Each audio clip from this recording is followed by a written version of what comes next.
Hello, my fellow story seekers. Welcome to Haunting Words. If you found this video, you're probably looking for something to help you drift off to sleep. And I'm here to deliver. But before we begin, take a moment to like this video and subscribe to the channel.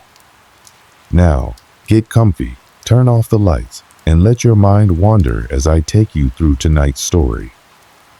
It was the summer of 2017, a season when the days felt endless and the nights carried the promise of something unspoken.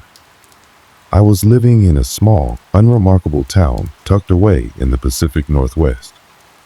To anyone else, it might have seemed like just another forgotten place on the map, a patchwork of dense forests, quiet streets, and a community where everyone knew each other by name. My life was ordinary then. I worked at a small publishing company during the week and spent my weekends hiking the nearby trails or indulging in Netflix binges. At the time, my closest friend was Jake. We'd been inseparable since high school, and though life had pulled us in different directions after graduation, we always managed to circle back to one another. Jake was the kind of person who could talk you into anything. He had this adventurous streak that often dragged me out of my comfort zone. That summer, Jake and I had developed a routine. Every Saturday, we'd meet up at the local diner, an old, weathered building with neon signs that flickered more often than they worked. We'd grab breakfast, linger over coffee, and talk about everything and nothing. I remember the smell of bacon and freshly brewed coffee filling the air that particular morning. The diner's windows were streaked with dust, and the ceiling fans creaked with every slow rotation. Jake had just finished recounting one of his latest dating misadventures, and we were both laughing so hard that the elderly couple at the next table gave us disapproving looks. That was the thing about Jake. He had this way of making even the dullest moments feel alive. I didn't know it then, but that ordinary Saturday morning was the last truly normal one I'd have for a long time. After breakfast, Jake leaned back in his chair, a mischievous grin spreading across his face. "You ever heard of Oakwood Hollow?" he asked, his tone light, but with an undercurrent of something I couldn't quite place. The name didn't ring a bell. "Is that one of those hiking spots you keep dragging me to?" I joked. "Not exactly," he replied, his voice dropping just slightly. "It's more off the grid. I came across this old forum thread last night. People were talking about how weird the place is, like really weird." I rolled my eyes. "And now you want to check it out?" "Come on," Jake said, leaning forward. "What else are we going to do? Besides, it's just a spot in the woods. Probably nothing, but wouldn't it be fun to see for ourselves?" Fun wasn't the word I would have chosen, but Jake had a way of making everything sound like an adventure. I agreed, more out of habit than genuine interest. The rest of that day was unremarkable. I ran errands, cleaned my apartment, and tried not to think too much about Jake's proposal. By the time evening rolled around, I was feeling restless. I stared out my window, watching as the setting sun painted the sky in shades of orange and pink. The trees that framed my street swayed gently in the breeze, their shadows stretching long across the pavement. Oakwood Hollow. The name lingered in my mind, a strange echo that refused to fade. There was something about it, something I couldn't quite put into words. When Jake texted me that night, confirming our plans for the following day, I felt a mix of anticipation and unease. He mentioned he'd done more research and found vague references to the place in old local legends. Stories about disappearances, strange sightings, and warnings scrawled in places no one dared to venture. I brushed it off as typical internet nonsense, but part of me couldn't shake the feeling that this was more than just another one of Jake's whims. The next morning, the air was thick with humidity, and the sun hung low in a hazy sky. Jake picked me up in his old, beat-up Jeep, and we set out. As the town receded in the rearview mirror, I felt an odd sense of detachment, like we were crossing some invisible threshold. The drive took us farther than I'd expected. We left the paved roads behind, trading them for uneven dirt paths that wound through dense forests. The trees grew taller and closer together the farther we went, their canopies forming a near impenetrable wall that blocked out the sunlight. "Are you sure this is the right way?" I asked, glancing at Jake. "Relax," he said, though his grip on the steering wheel tightened slightly. The GPS had stopped working miles ago, and we were relying on Jake's screenshot of an old, hand-drawn map he'd found online. Despite my skepticism, he seemed confident, or at least determined. Eventually, the path narrowed to the point where the Jeep couldn't go any farther. We parked and continued on foot, the only sounds being the crunch of leaves beneath our boots and the occasional call of a distant bird. The deeper we ventured, the quieter it became. It wasn't just the absence of noise, it was a stillness that felt unnatural, like the forest was holding its breath. Finally, we reached a clearing. It wasn't much to look at, just a patch of open ground surrounded by trees, but there was something about it that made my skin crawl. The air felt colder here, and the light seemed dimmer, even though the sun was still high above us. "This is it," Jake said, his voice unusually subdued. I didn't respond. For the first time, I regretted coming along. We stood there in the clearing, surrounded by an uneasy silence. It wasn't just quiet, it was oppressive, like the air itself had thickened. Jake seemed unusually subdued, which wasn't like him at all.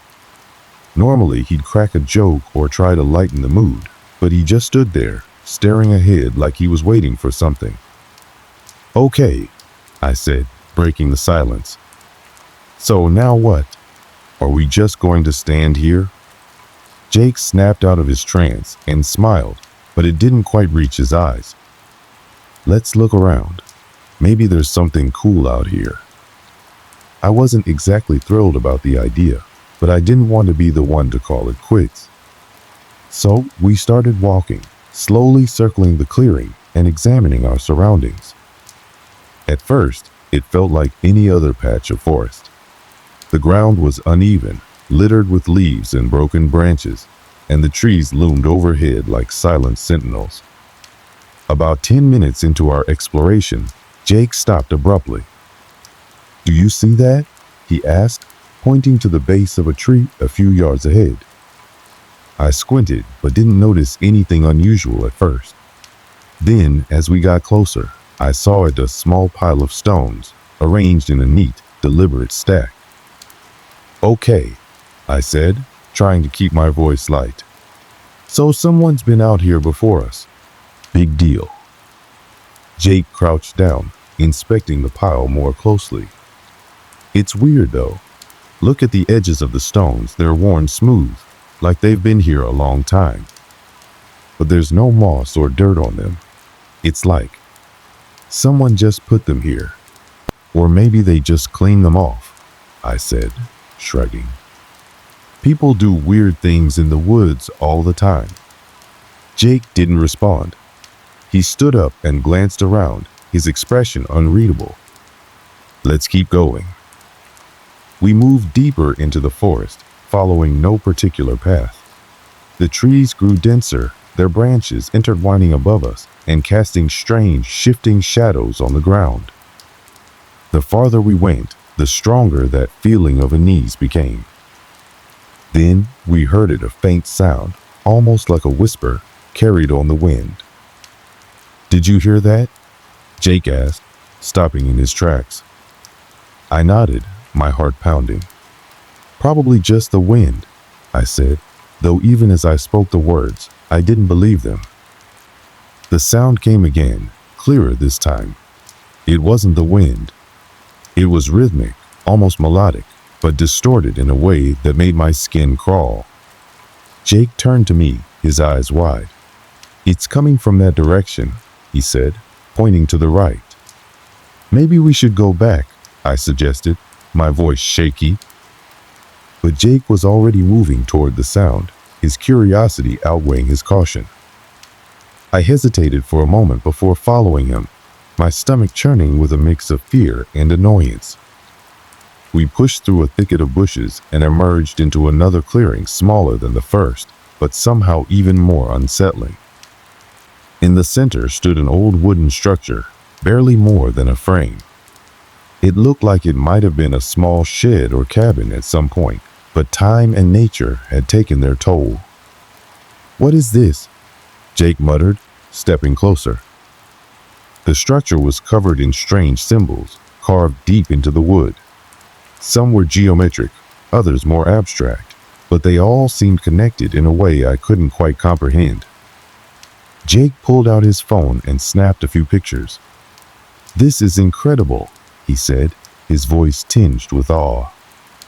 I didn't share his enthusiasm. The air around the structure felt wrong, thick and heavy, like it was pressing down on us.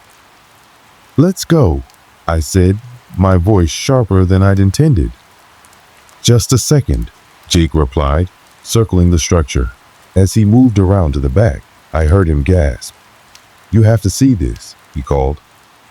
Reluctantly, I joined him. He was staring at a large carving on the back wall of the structure. It depicted a figure tall and thin, with elongated limbs and an almost featureless face.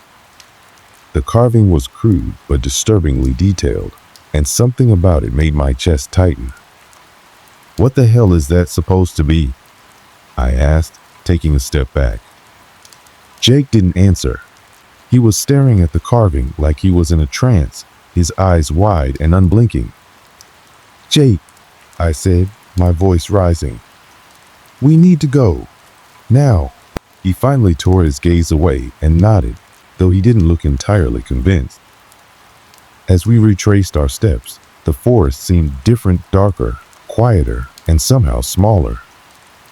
It felt like the trees had moved closer together, their gnarled branches reaching toward us.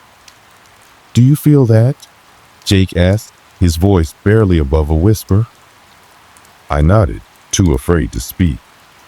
We picked up our pace, no longer interested in exploring. The path back to the Jeep felt longer than it should have, and I couldn't shake the feeling that we were being watched. When we finally reached the clearing where we parked, the sense of relief was overwhelming. But as we approached the Jeep, we both stopped in our tracks. The driver's side window was open, even though Jake had locked the car before we left. Inside, the glove compartment was open, and a single stone sat on the driver's seat, a stone that matched the ones we'd seen stacked in the forest. Neither of us said a word. Jake reached out and picked up the stone, turning it over in his hand. On the underside, a small symbol was etched into the surface, one of the same symbols we'd seen on the wooden structure. Without a word, Jake dropped the stone and climbed into the Jeep. I followed, slamming the door behind me. As we drove away, I couldn't shake the feeling that we'd taken something with us, something we couldn't see or explain, but that was very much real. The drive home felt longer than usual. The weight of what we'd seen and the creeping unease from the strange events lingered between us like a third passenger in the Jeep. Jake kept his eyes glued to the road, his knuckles white as he gripped the steering wheel. I stared out the window, trying to shake off the feeling that we weren't alone. The silence between us was finally broken when Jake said, "I can't stop thinking about that place." I sighed, my nerves frayed. "Jake, maybe we shouldn't. That stone, the carvings, it's not just some random thing." It felt off. He glanced at me, his expression a mix of curiosity and frustration. "Off, sure. But what if there's a logical explanation? It's probably just some old, forgotten structure." I didn't argue, but I didn't agree either. Deep down, I knew this wasn't something we could explain away. That night, I struggled to sleep. Every creak of the house and rustle of the wind outside made my heart race. I kept replaying the scene in my head, the clearing, the wooden structure, and that stone on the driver's seat. My rational mind told me it was probably a coincidence, but a deeper, more primal part of me wasn't so sure. Just as I was starting to drift off, a loud thud jolted me awake. I sat up in bed, my pulse pounding. "Jake?" I called out, my voice shaky. No response. I grabbed my phone and used its flashlight to scan the room. Everything looked normal, but the sense of unease was overwhelming. I got up and walked to the living room, where I found Jake sitting on the couch, staring at the floor. "You heard it too?" I asked. He nodded without looking up. "It was loud, like something hit the side of the houses. We checked the windows and doors but found nothing unusual. After a few tense minutes, we convinced ourselves it must have been a branch or an animal. But neither of us truly believed that." The next morning, Jake was already up when I came into the kitchen. He had his laptop open, the screen filled with old maps and articles about the area. "Couldn't sleep?" I asked, pouring myself a cup of coffee. He shook his head. "I can't stop thinking about that place. Look at this." He turned the laptop toward me, showing an old black and white photograph of a family standing in front of a small cabin. It looked eerily similar to the structure we'd found in the woods. "This is from the 1930s, Jake said. "There used to be a family that lived in those woods. They disappeared, just vanished one day, and no one ever figured out what happened to them." I stared at the screen, a knot forming in my stomach. "You're saying that place was their houses?" "Maybe," Jake replied. "Or maybe it was something connected to them." Against my better judgment, we decided to go back. Jake wanted answers, and I didn't want him going alone. The forest felt different the second time, darker, colder, and somehow more alive. The air was thick with an almost tangible tension, and every step we took seemed louder than it should have been. When we reached the clearing, I stopped short. The wooden structure looked the same, but the carvings seemed more pronounced, as if they'd been freshly etched. "Do you see that?" I asked, pointing to the symbols. Jake nodded, his face pale. "It's like they've changed." As we approached, the sound started again, the same rhythmic, melodic noise we'd heard before. This time, it was louder, more insistent, and it seemed to be coming from everywhere at once. We circled the structure, searching for its source, but found nothing. Then Jake froze.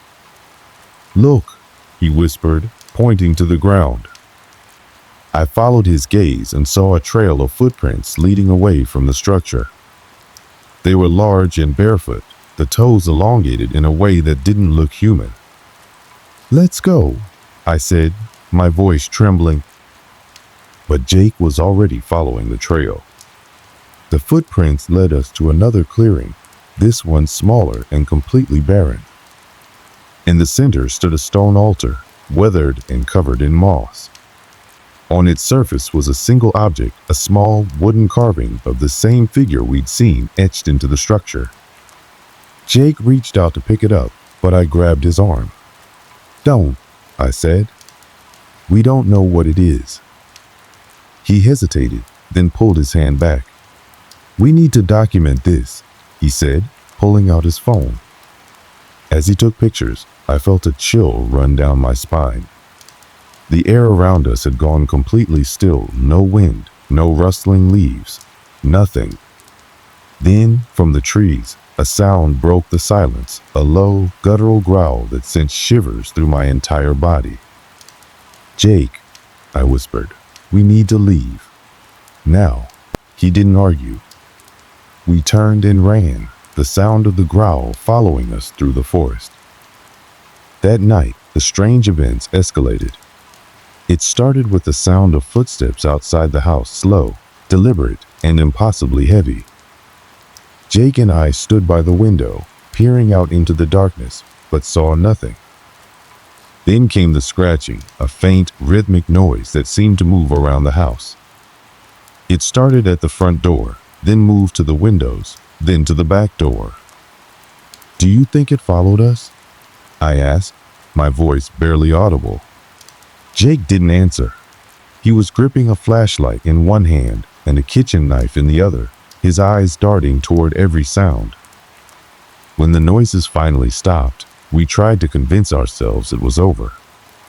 But neither of us slept that night. The next morning, we found the marks, deep scratches carved into the wood of the front door. They weren't random, they formed a pattern, one that matched the symbols we'd seen on the wooden structure and the stone.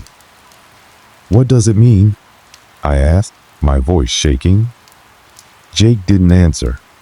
He was already packing a bag, muttering something about needing to go back and figure this out.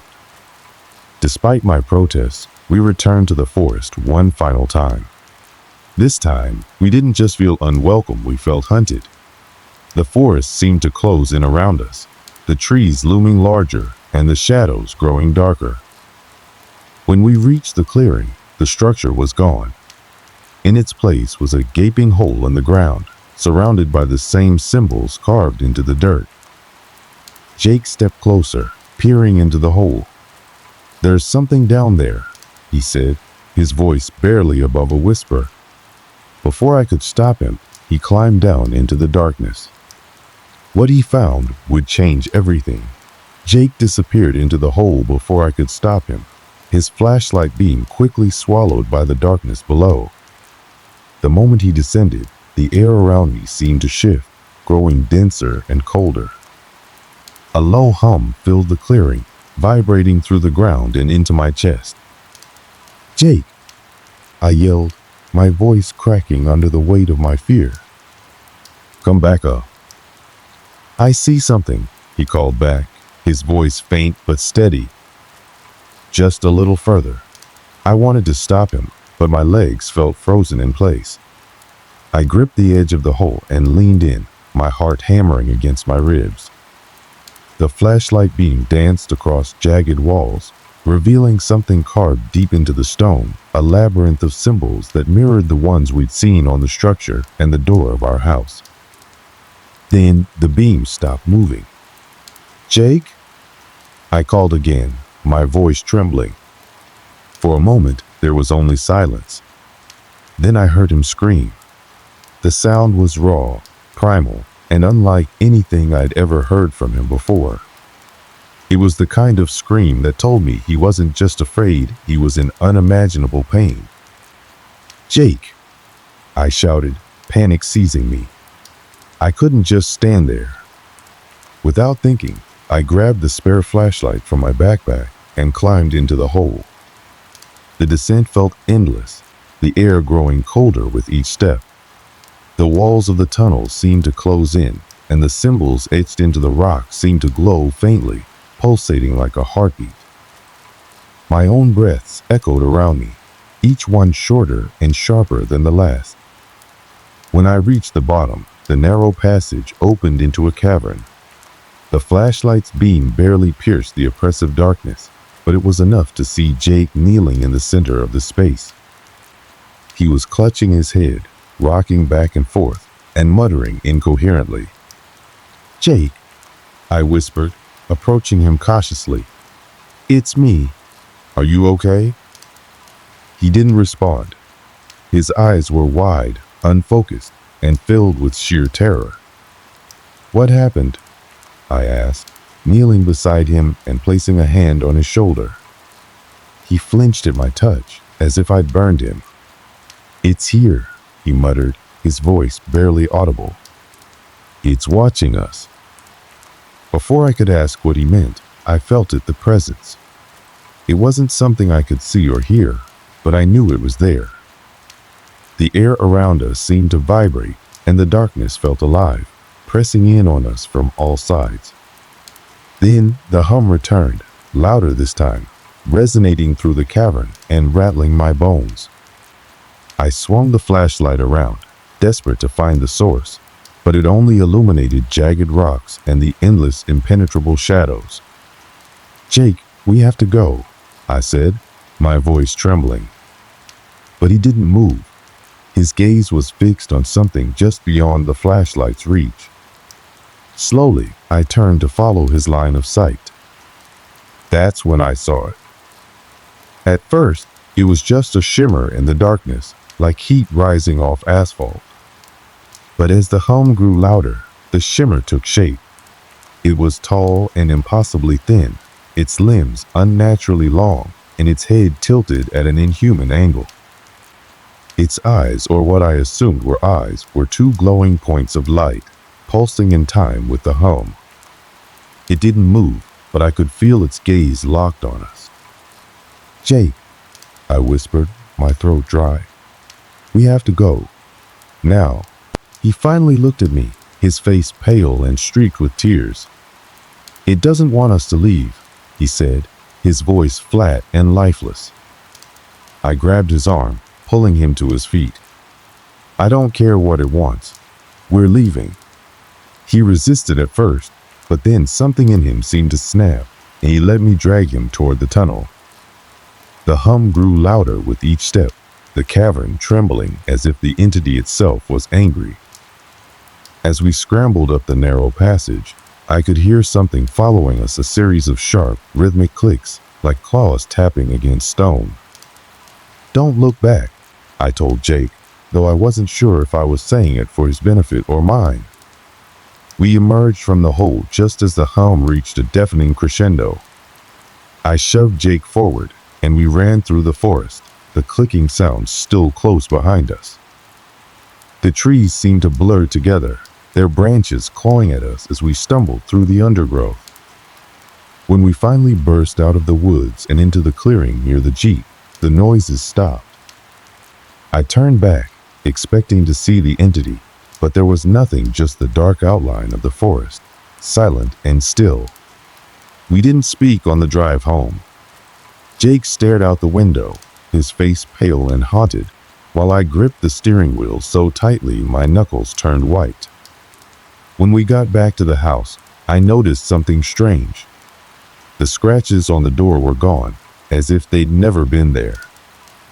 Jake went straight to the bathroom, locking himself inside. I sat in the living room, my mind racing. What had we seen? And more importantly, what did it want? A few minutes later, Jake emerged, his shirt off. That's when I saw it, a series of marks on his back, arranged in the same pattern as the symbols we'd seen in the forest. "What is that?"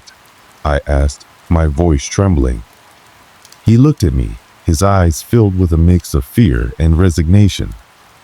"It's not over," he said, and deep down, I knew he was right. After Jake's chilling declaration, silence fell between us. The house, once a haven, now felt like a trap. Every creak of the floorboards and rustle of the wind outside set my nerves on edge. Jake sat motionless on the couch, his back to me, his breathing shallow. The eerie marks on his skin seemed to glow faintly in the dim light, and I couldn't shake the feeling that they were more than just scars. They felt alive, as if they were watching me too. I wanted to run. I wanted to pack a bag, drag Jake to the car, and drive as far away from this place as possible. But where would we go? Whatever we'd encountered in the forest had followed us back, and I wasn't sure if distance would make any difference. "We can't stay here," I finally said, my voice breaking the oppressive quiet. Jake turned to look at me, his eyes hollow. "Do you think it matters?" he asked. "It's not the house. It's us." His words hit me like a punch to the gut, but they also sparked something inside me, a determination I didn't know I had. If we couldn't outrun this thing, we'd have to face it. "We need to go back," I said, the words sounding foreign even to me. Jake stared at me, incredulous. "Are you insane? After what happened?" "We don't have a choice," I interrupted. "It marked you, Jake. It's not going to stop until—" I trailed off, unable to finish the sentence. "Until what?" he demanded, his voice rising. "Until it takes me? Us. What do you think going back will accomplish?" I didn't have an answer, but I knew we couldn't sit and wait for it to come for us. The symbols, the whole, the entity, they were all connected. If we could understand what it wanted, maybe we could find a way to end this. Reluctantly, Jake agreed. We grabbed flashlights, a few supplies, and the old hunting knife my dad had left me years ago. It felt absurdly inadequate, but it was better than nothing. The drive back to the forest was silent, the tension between us palpable. When we reached the clearing, the air was thick with the same oppressive energy we'd felt before. The hum had returned, faint but unmistakable, vibrating through the ground and into our bones. The hole was still there, but something had changed. The symbols around its edge were glowing faintly, pulsating in a slow, rhythmic pattern.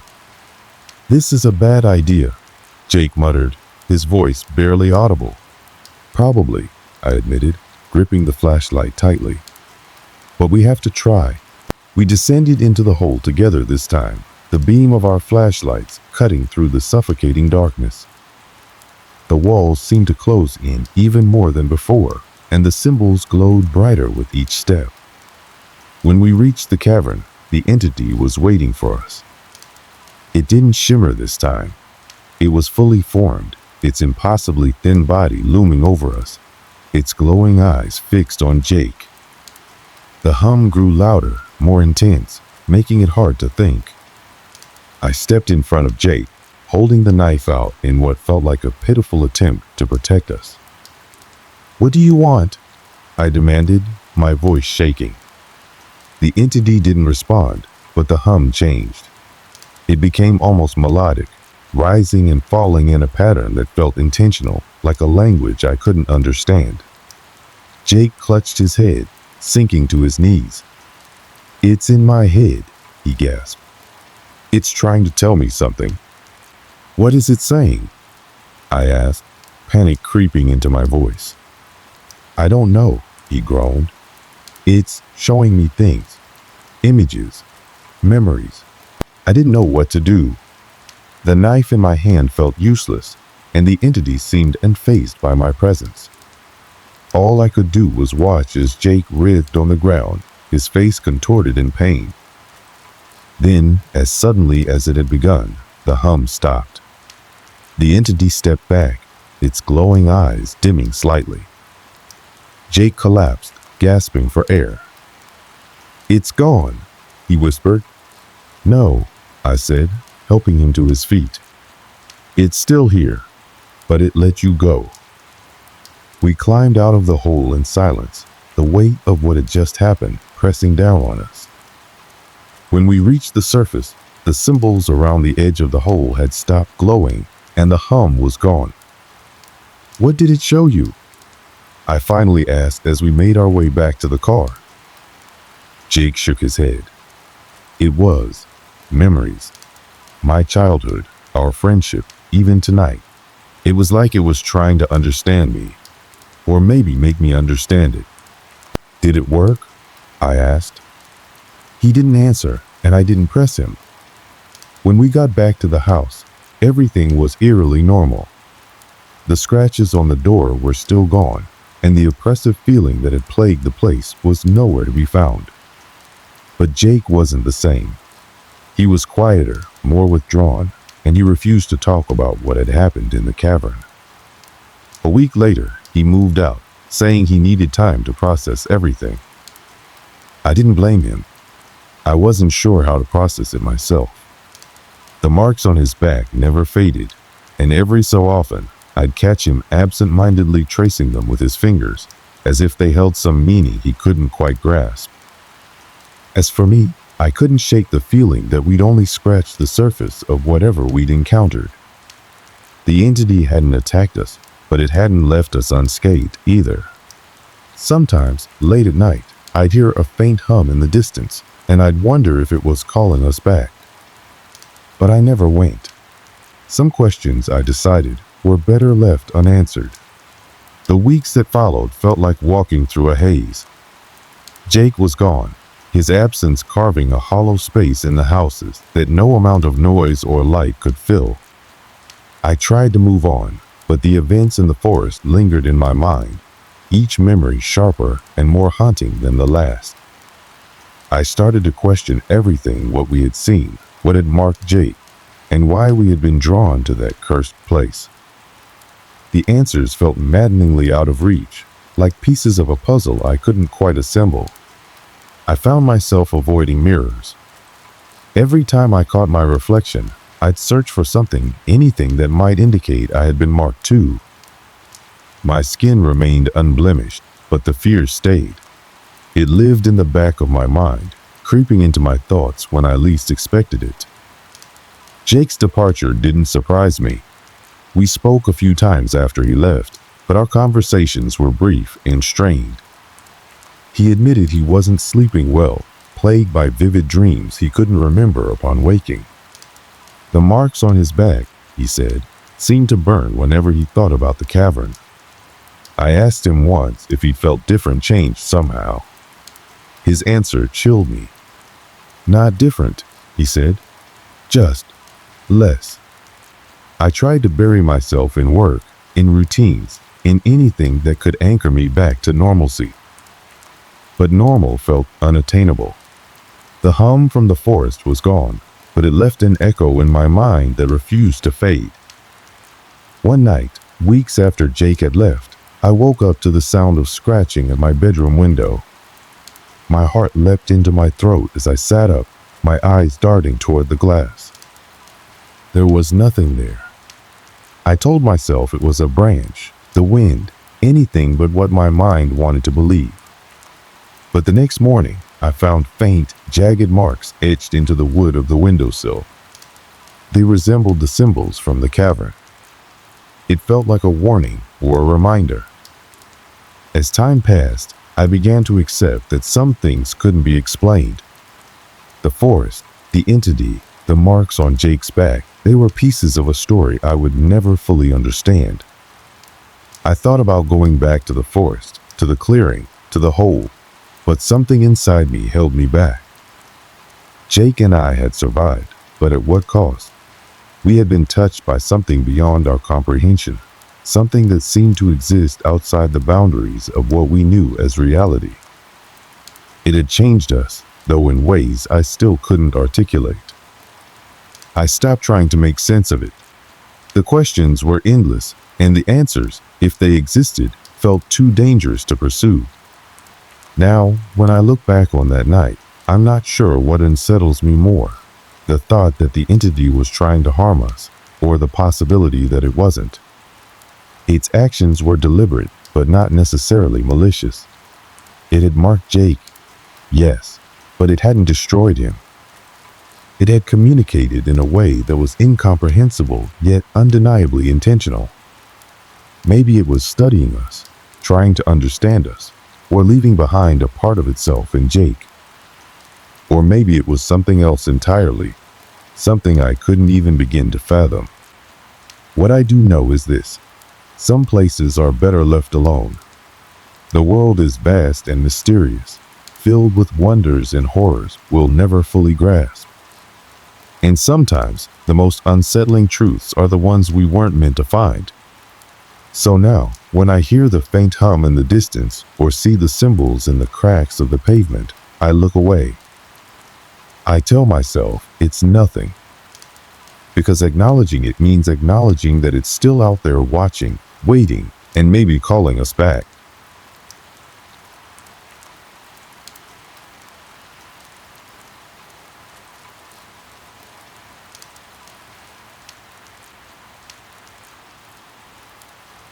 It all began during the kind of quiet summer that slips by unnoticed if you're not paying attention. I was living alone in a small town where everyone's business was everyone else's entertainment. The kind of place where the grocery store cashier already knows what's in your cart before you even reach the register. My name is Mike, and at the time, I worked from home as a freelance graphic designer. It wasn't glamorous, but it gave me the freedom to stay in pajamas all day if I wanted to, and most days I did. The house I rented was an older colonial-style home with creaky floorboards and the occasional draft, but it was cozy. My mornings started with a strong cup of coffee on the porch, scrolling through emails while the cicadas droned in the background. My evenings were spent reading or watching whatever crime documentary popped up on Netflix. Life was simple, uneventful, and to be honest, I liked it that way. Every Tuesday, I'd stop by the post office to pick up any mail I couldn't fit into the tiny mailbox outside. It was usually bills, the occasional ad, or postcards from my parents, who were enjoying their retirement on the other side of the country. I didn't get many letters, and that suited me fine. The less I had to deal with, the better. Living alone had its perks, but it also came with certain oddities that I'd long since accepted. Like the way the back door had a habit of sticking, even when the weather was dry. Or how the old pipes sometimes made groaning noises in the dead of night. These things didn't bother me, they were just quirks of the house, the kind of things you shrug off when you've lived somewhere long enough. My best friend, Jack, lived about 20 minutes away. We'd meet up on weekends for a beer or two at the local bar, or sometimes he'd come over for a game night. He was the only person who really knew me well, the kind of friend you don't have to explain yourself to. Other than that, I didn't have much of a social life. I preferred it that way. That summer, the days seemed to stretch endlessly. The afternoons were sticky with heat, the kind that made you want to sit in front of a fan and do nothing. I'd fallen into a routine so predictable that I could map out my entire week without glancing at a calendar. It was the kind of rhythm that felt safe, comforting even. But looking back, maybe that routine is what made the first letter stand out so much. I remember the day it arrived vividly because it wasn't like anything else I'd ever received. It was a Thursday mid-morning. I had just poured my second cup of coffee and was flipping through the mail. There was the usual stack of junk, coupons, a flyer for a lawn care service, and a letter from my bank.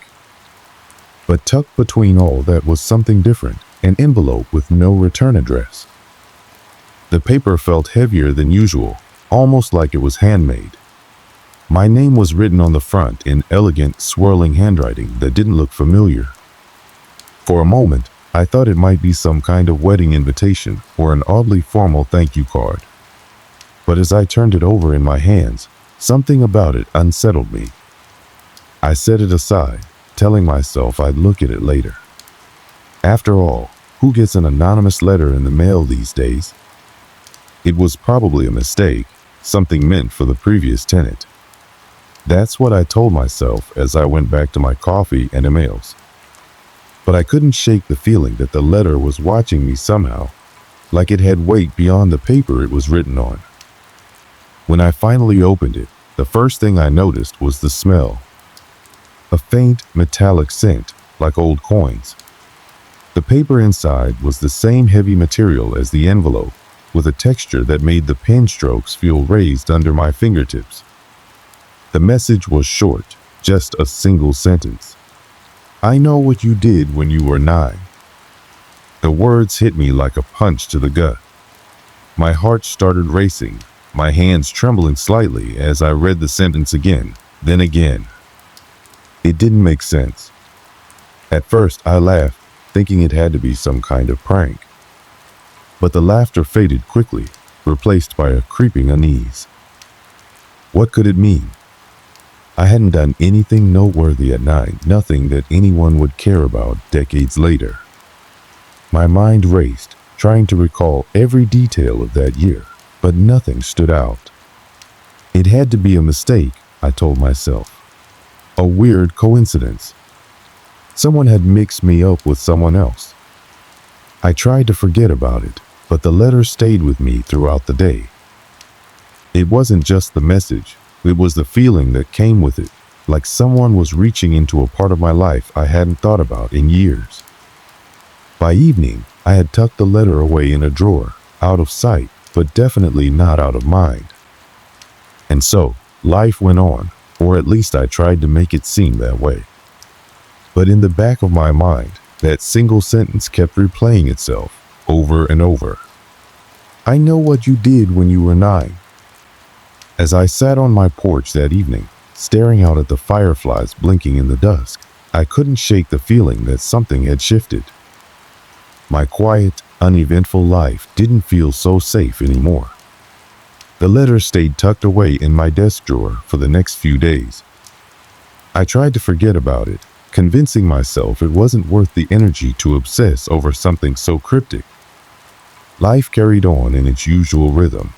Coffee on the porch in the mornings, hours spent working on client projects, and quiet evenings unwinding with a book or a show. But forgetting wasn't as easy as I'd hoped. Every so often, I'd catch myself glancing at the drawer, my curiosity battling with a growing unease. I even brought it up to Jack during one of our weekend hangouts. "Anonymous letters. That's creepy, man," he said, his tone a mix of amusement and concern. Jack always had a way of brushing off the things I overthought. Probably some scam or a kid playing a prank. I wouldn't give it a second thought. His words helped, at least temporarily. I wanted to believe it was as simple as that, a harmless, stupid prank. But part of me wasn't so sure. It was a week later, during another of my routine trips to the post office, that things took a turn. I was sorting through the mail on the way back to my car, flipping past the usual stack of junk, when I saw it. Another envelope with the same handwriting. This time, my stomach sank before I even opened it. The same elegant script, the same lack of a return address. I hesitated for a moment, standing in the middle of the parking lot, before carefully tearing the envelope open. The message inside was longer this time, written in the same meticulous hand. "I remember the red bike and the rain. You fell, didn't you?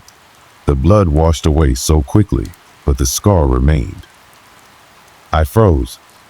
My hands began to shake as I stared at the words. I knew exactly what it was talking about.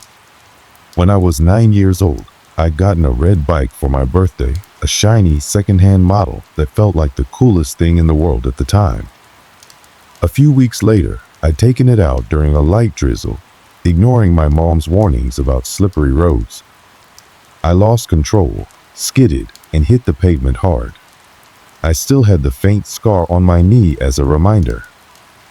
But here's the thing. I'd never told anyone about that fall.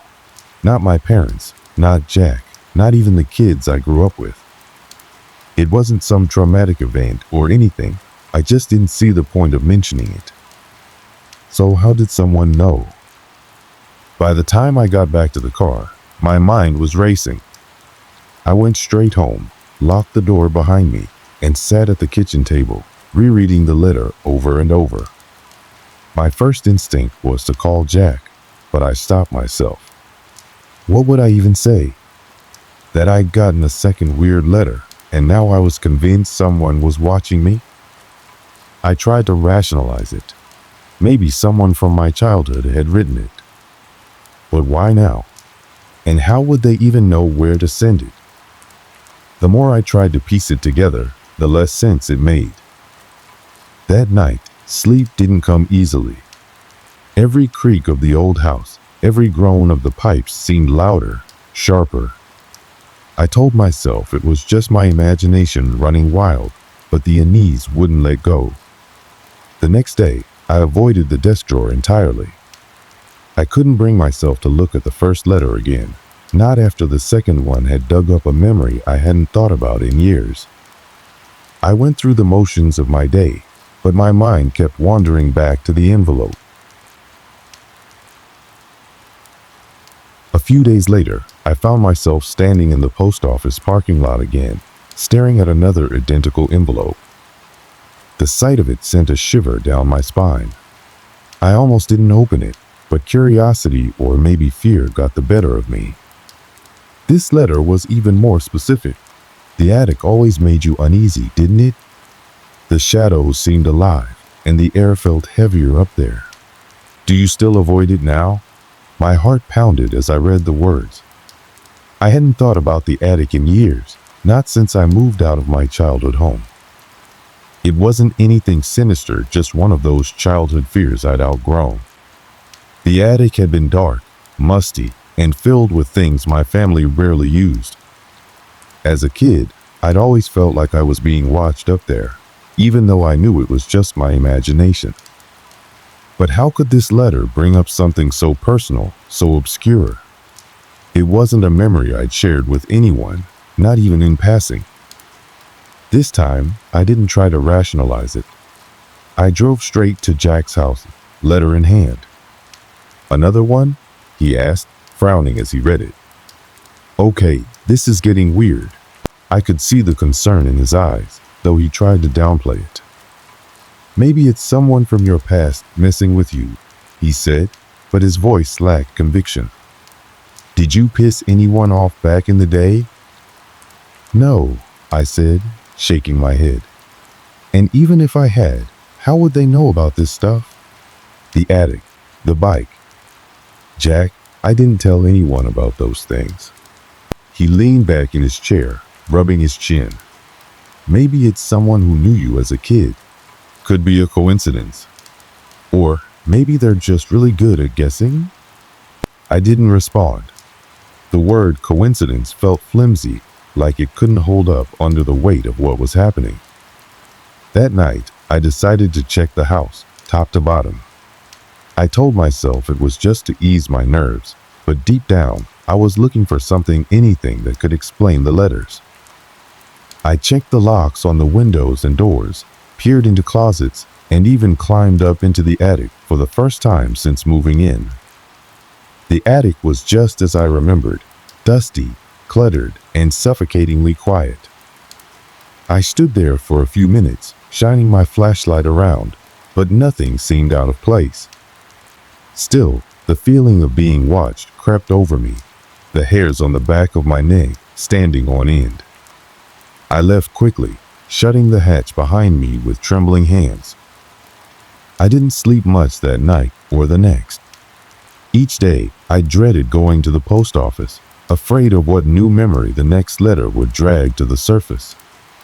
But I couldn't stop myself from checking the mail, almost as if I needed to know what was coming.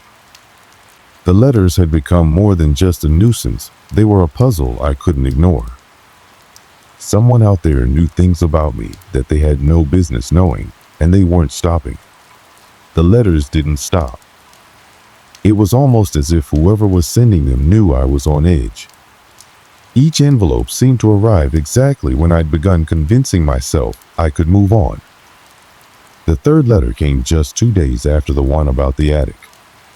This time, it was waiting on my doorstep, not in the mailbox.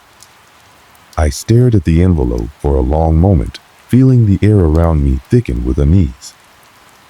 My neighborhood was quiet that morning, save for the distant hum of a lawnmower and the occasional bark of a dog. The sun cast long, pale shadows across the front yard, but it did little to ease the chill that crept down my spine. This letter was shorter than the others, but no less unnerving. The swings creaked that night, even though there was no wind. "Do you remember the laughter?" I didn't even need to think about it. The memory snapped into focus instantly. An old park near my childhood home, the rusty swings that seemed to groan under the weight of invisible ghosts. I'd gone there once at dusk, curious about the stories the older kids told. They said the park was haunted, that you could hear laughter even when no one was around. I didn't hear laughter that night, but the swings did creak, moving ever so slightly, even though the air was still. I'd run home as fast as I could, my heart pounding in my chest. I hadn't thought about that night in years, and yet here it was, spelled out on paper, as though someone had been there with me. I clutched the letter in my hand, the edges crumpling slightly, and scanned the yard. No one was in sight. How had it gotten here? The idea that someone had walked up to my door, uninvited and unnoticed, left me feeling exposed, vulnerable. That day marked a turning point. The letters were no longer just eerie, they were invasive.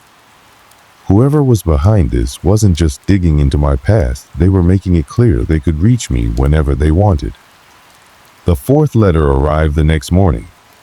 This time, it was in the mailbox again, almost mocking me with its normalcy.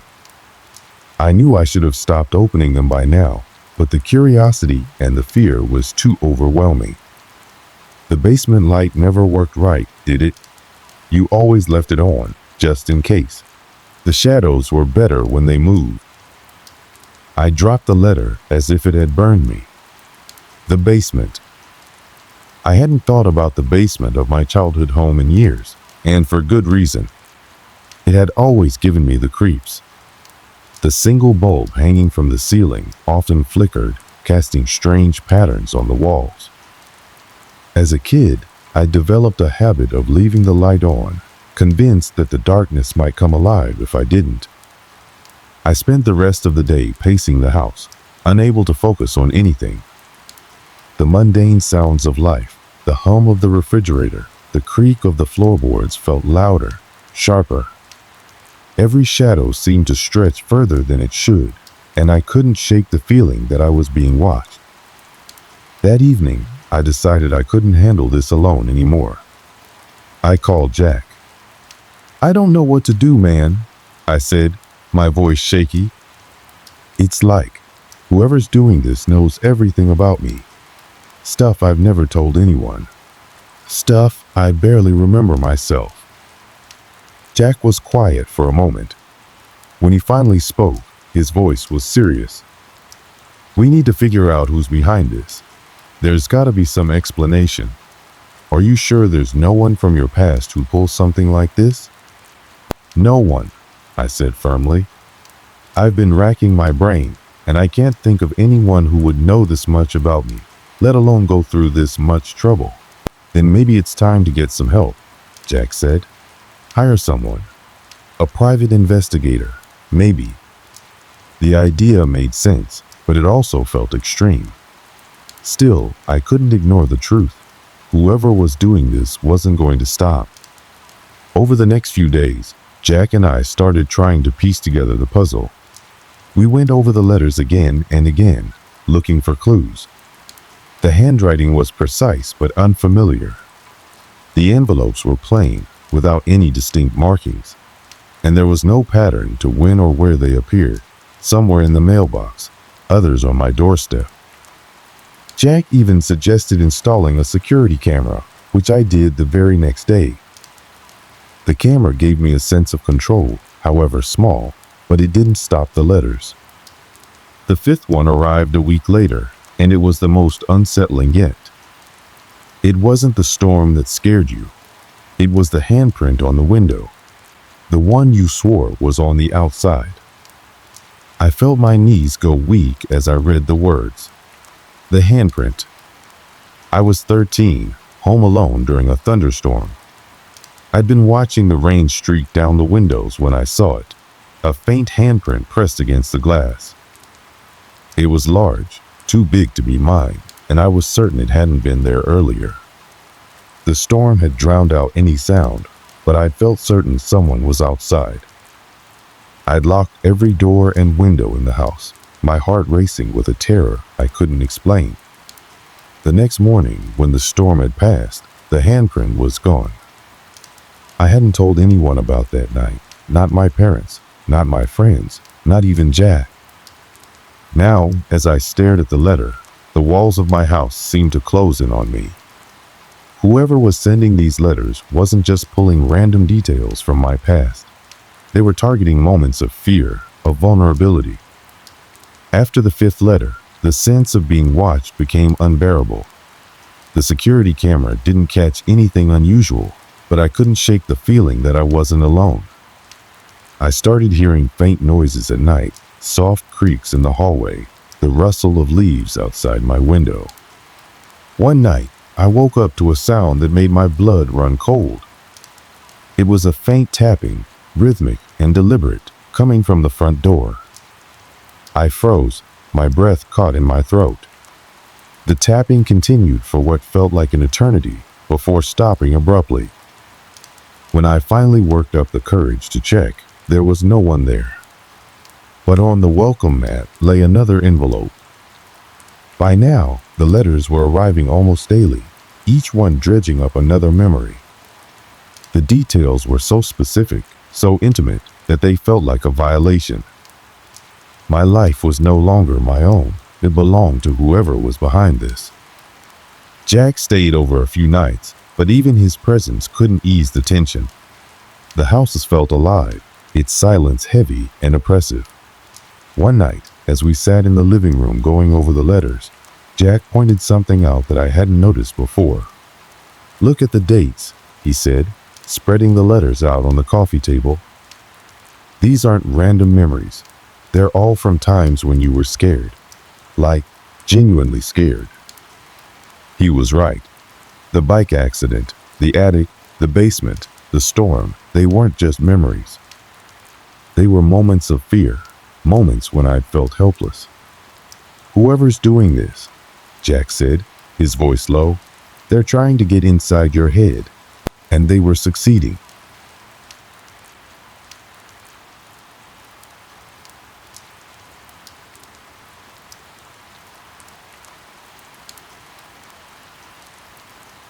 The night it all came to a head was colder than it should have been for late spring. The air was sharp, cutting through the usual warmth of the season, and the house felt unnaturally quiet. Jack had gone home earlier in the evening, reluctantly leaving me alone after days of trying to solve this puzzle together. I had insisted I needed some space to think, though in hindsight, that might have been a mistake.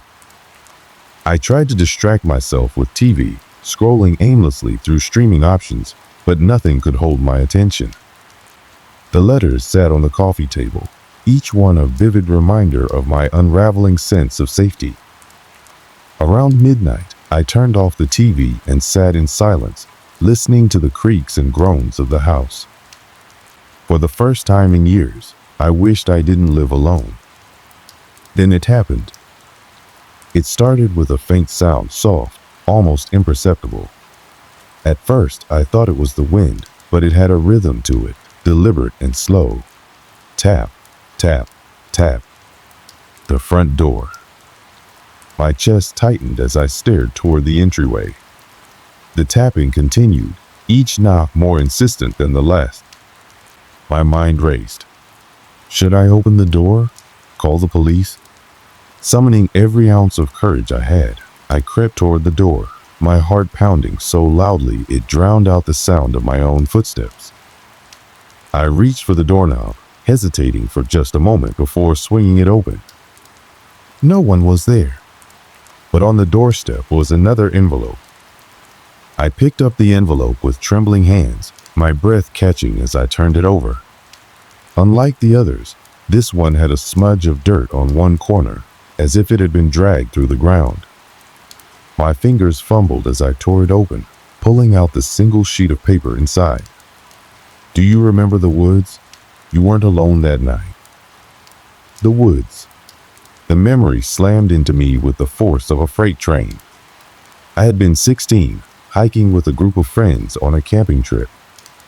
We'd gotten separated at one point, and I'd ended up wandering deeper into the forest than I should have. I thought I'd heard someone following me, twigs snapping underfoot, a shadow darting between the trees. But every time I turned around, there was nothing there.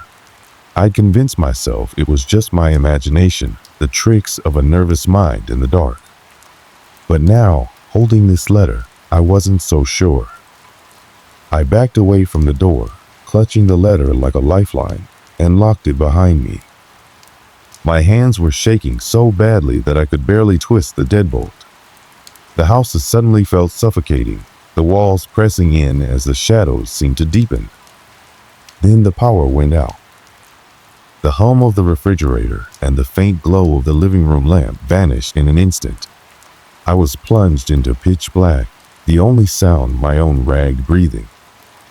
I fumbled for my phone, the faint glow of the screen casting eerie shadows across the walls as I turned on the flashlight.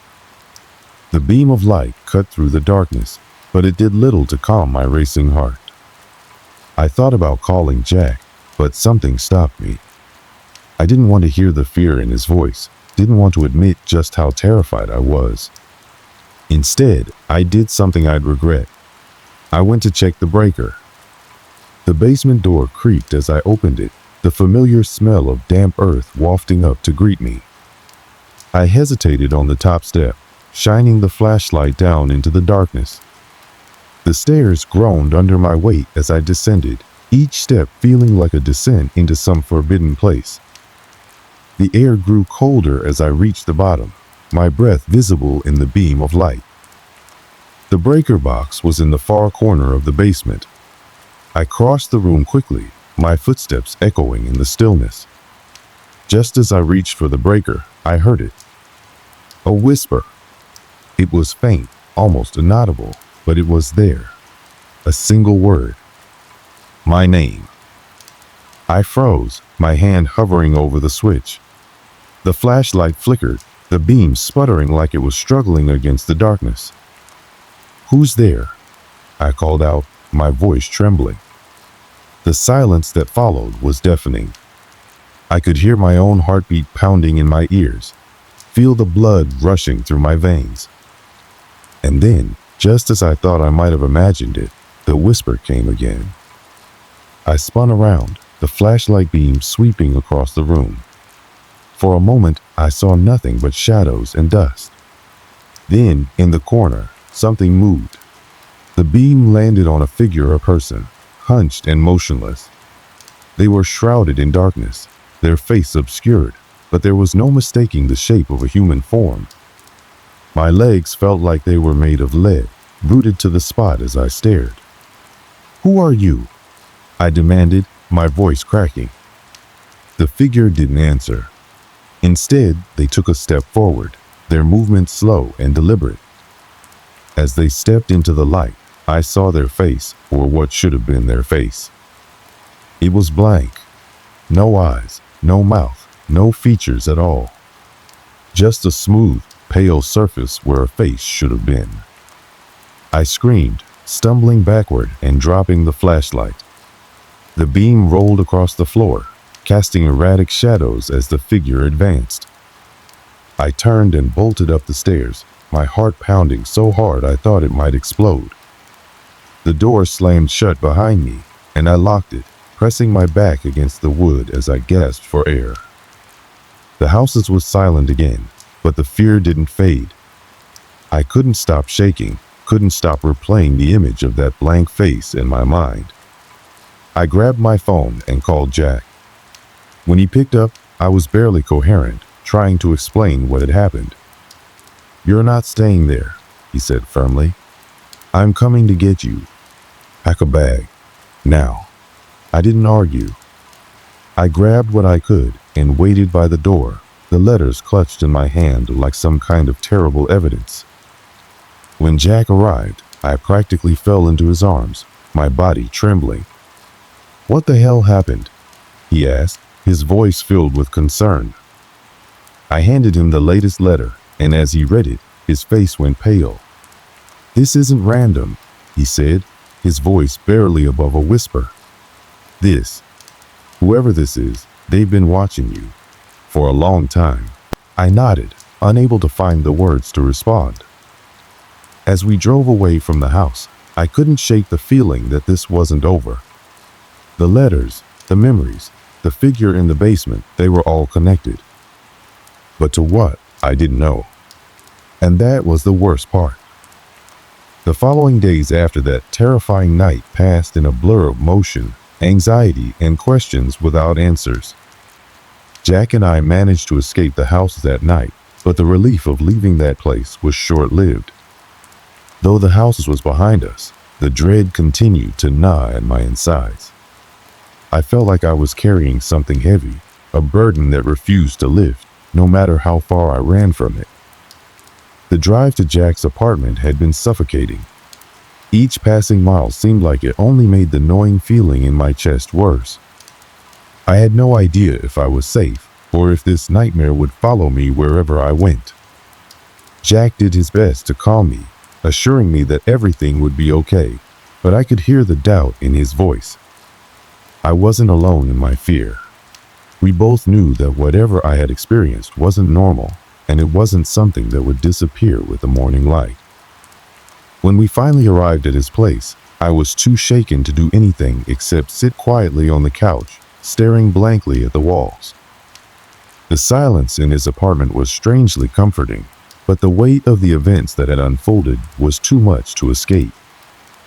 Jack tried to comfort me as best as he could, but I knew it wasn't enough. He had no idea how deeply this had affected me, how it had left me broken inside. I wasn't just scared, I was terrified in a way that left me feeling exposed, like something was still watching me, waiting for the right moment to strike again. The days that followed were filled with attempts to understand what had happened. Jack and I began researching everything we could, old stories, urban legends, and anything that could shed light on the events. The more we searched, the more we felt like we were grasping at straws. Nothing seemed to fit, and yet the fear continued to cloud my every thought. I found myself unable to sleep, unable to think of anything but those letters, the things they had said, the things they had known. It wasn't just that they had knowledge of my past, it was the way they had woven those details together, connecting memories I had long buried. It felt like whoever was behind them was in my head, reading my thoughts. One afternoon, Jack drove me back to the house to pick up a few things I had left behind. I was apprehensive, but he insisted it would be okay. "We just need to get in, get out, and move on," he told me. We arrived at the house just as the sun was beginning to set, casting an eerie orange glow over the entire neighborhood. I could feel the tension in the air, thick and suffocating. The house, now seemingly abandoned, felt like an empty shell, and I wondered if it had ever really been home. The door creaked as Jack opened it, and the familiar smell of dust and musk filled the air. Everything inside was as I had left it, but there was something wrong about the silence. It felt heavy, as if the house itself were holding its breath, waiting.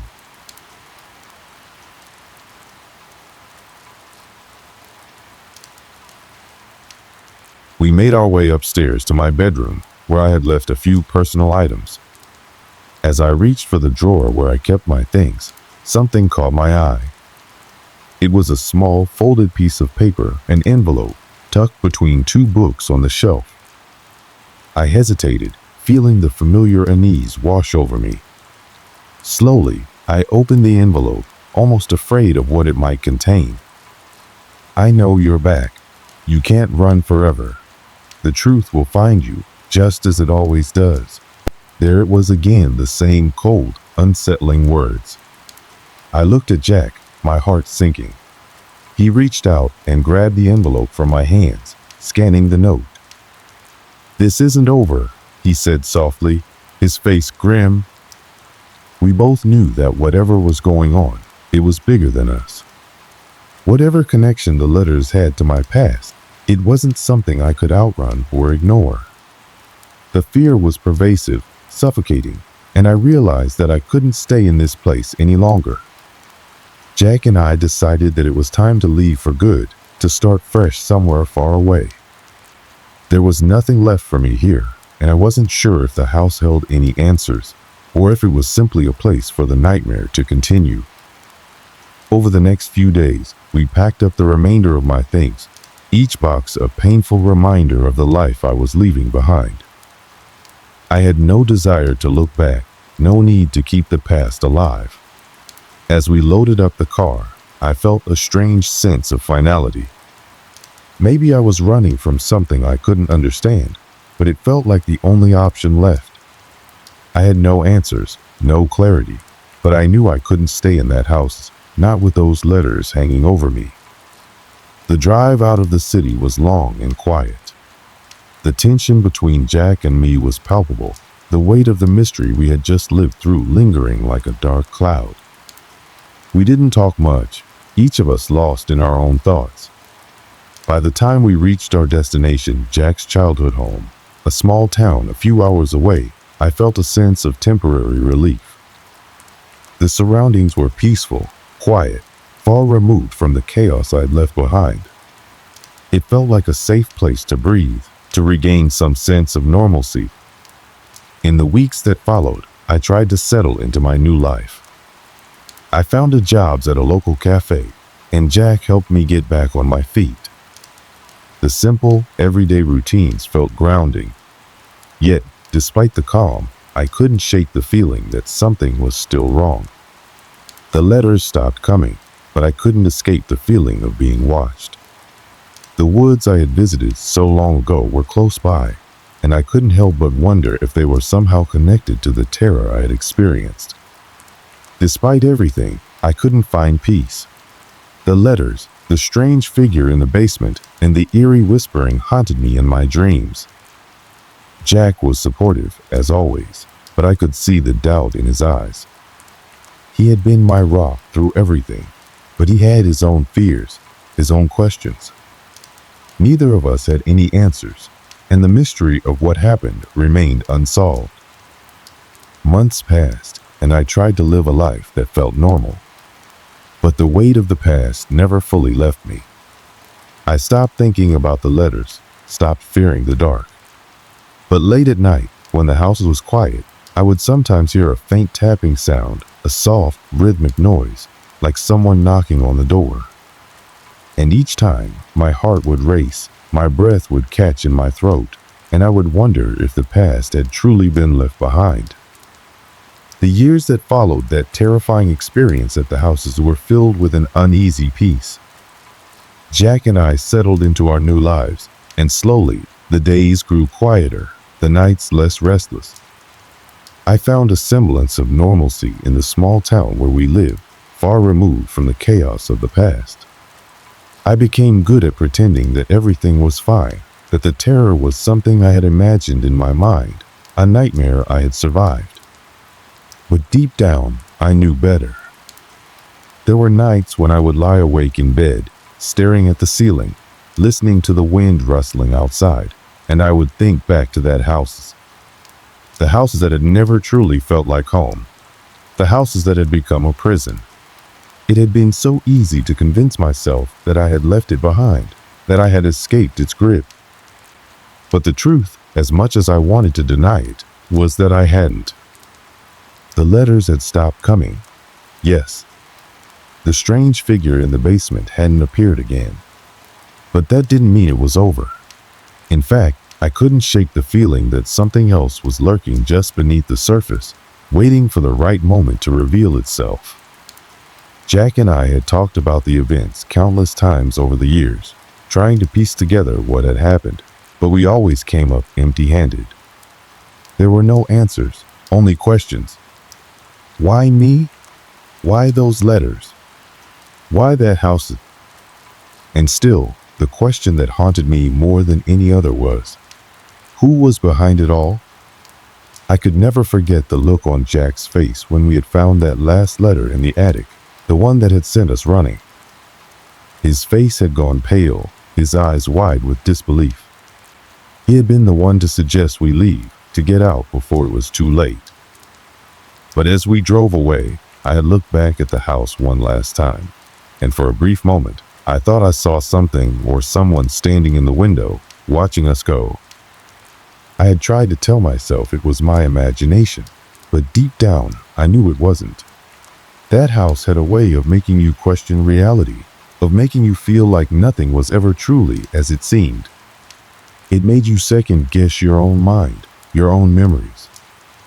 Even after all these years, I still sometimes feel the weight of that old house pressing on me. I had thought that by leaving, by starting over, I could escape the shadow it had cast over my life. But the truth was, I wasn't free. How could I be? When you've been haunted by something you can't explain, something that refuses to let go, it stays with you. I had gone on with my life, built a new home in a place where the air was fresh and the sun always seemed to shine. Jack and I had tried to move on. He had his own family now, and I was content with the quiet life I had made for myself. But there was still that nagging feeling, that sense that something was watching, waiting. I would lie in bed, trying to convince myself that the past was behind me, that the houses was just a memory. But the unease would always creep back in. Sometimes it was a flicker in the corner of my eye, a shadow that didn't quite belong. Other times, it was the soft sound of knocking, always at night, always when I was alone. The knocks would come at irregular intervals, a haunting rhythm that seemed too deliberate to be random. And each time, my heart would skip a beat, the fear I thought I had conquered rushing back in full force. I never answered the door. I never let myself get too close. The past had taught me enough to know that some things were better left undisturbed. One cold winter evening, as I was sorting through some old papers, I found a letter. It was tucked inside a book I hadn't opened in years, one that I had kept in my closet for sentimental reasons. It was an envelope, yellowed with age, and it was addressed to me in the same handwriting I had come to dread so many years ago. I froze, my hand trembling as I picked it up. My heart raced, and I felt a cold sweat break out on my skin. I hadn't received one of these letters in years. How could it be?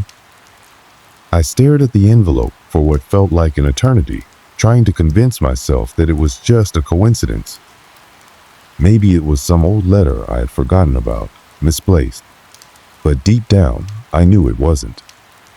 I could feel it in my bones. With shaking hands, I tore open the envelope and pulled out the letter.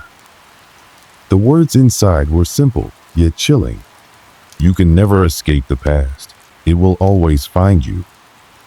I swallowed hard, the words sinking deep into my chest like a stone. My breath caught in my throat, and I couldn't stop the panic that surged through me. I hadn't been prepared for this. I hadn't been ready to face it again. But I also knew that, deep down, I had never truly left it behind.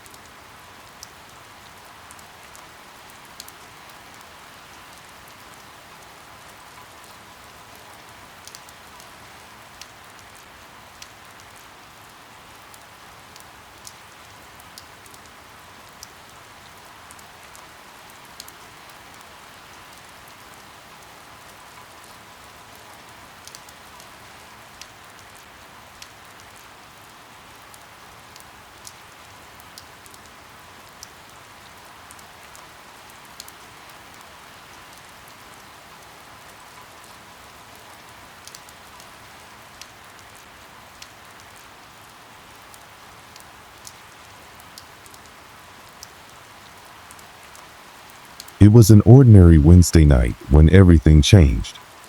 I remember it clearly, like it was yesterday. I had just finished another exhausting day at work, and all I wanted was to crawl into bed, escape into a good book, and leave the world behind for a while. My days had grown predictable. The routine had a way of keeping things simple: wake up, go to work, come home, sleep, repeat. Nothing extraordinary ever happened. Life was steady, uneventful. That is, until the phone buzzed. At the time, I lived in a small apartment in the city, tucked away in a quiet neighborhood. The kind of place where you could leave your front door unlocked and not worry about a thing. The faint hum of city life was always there, just outside, but inside my apartment, it felt peaceful, serene. My apartment was modest, not much to look at, but it was mine.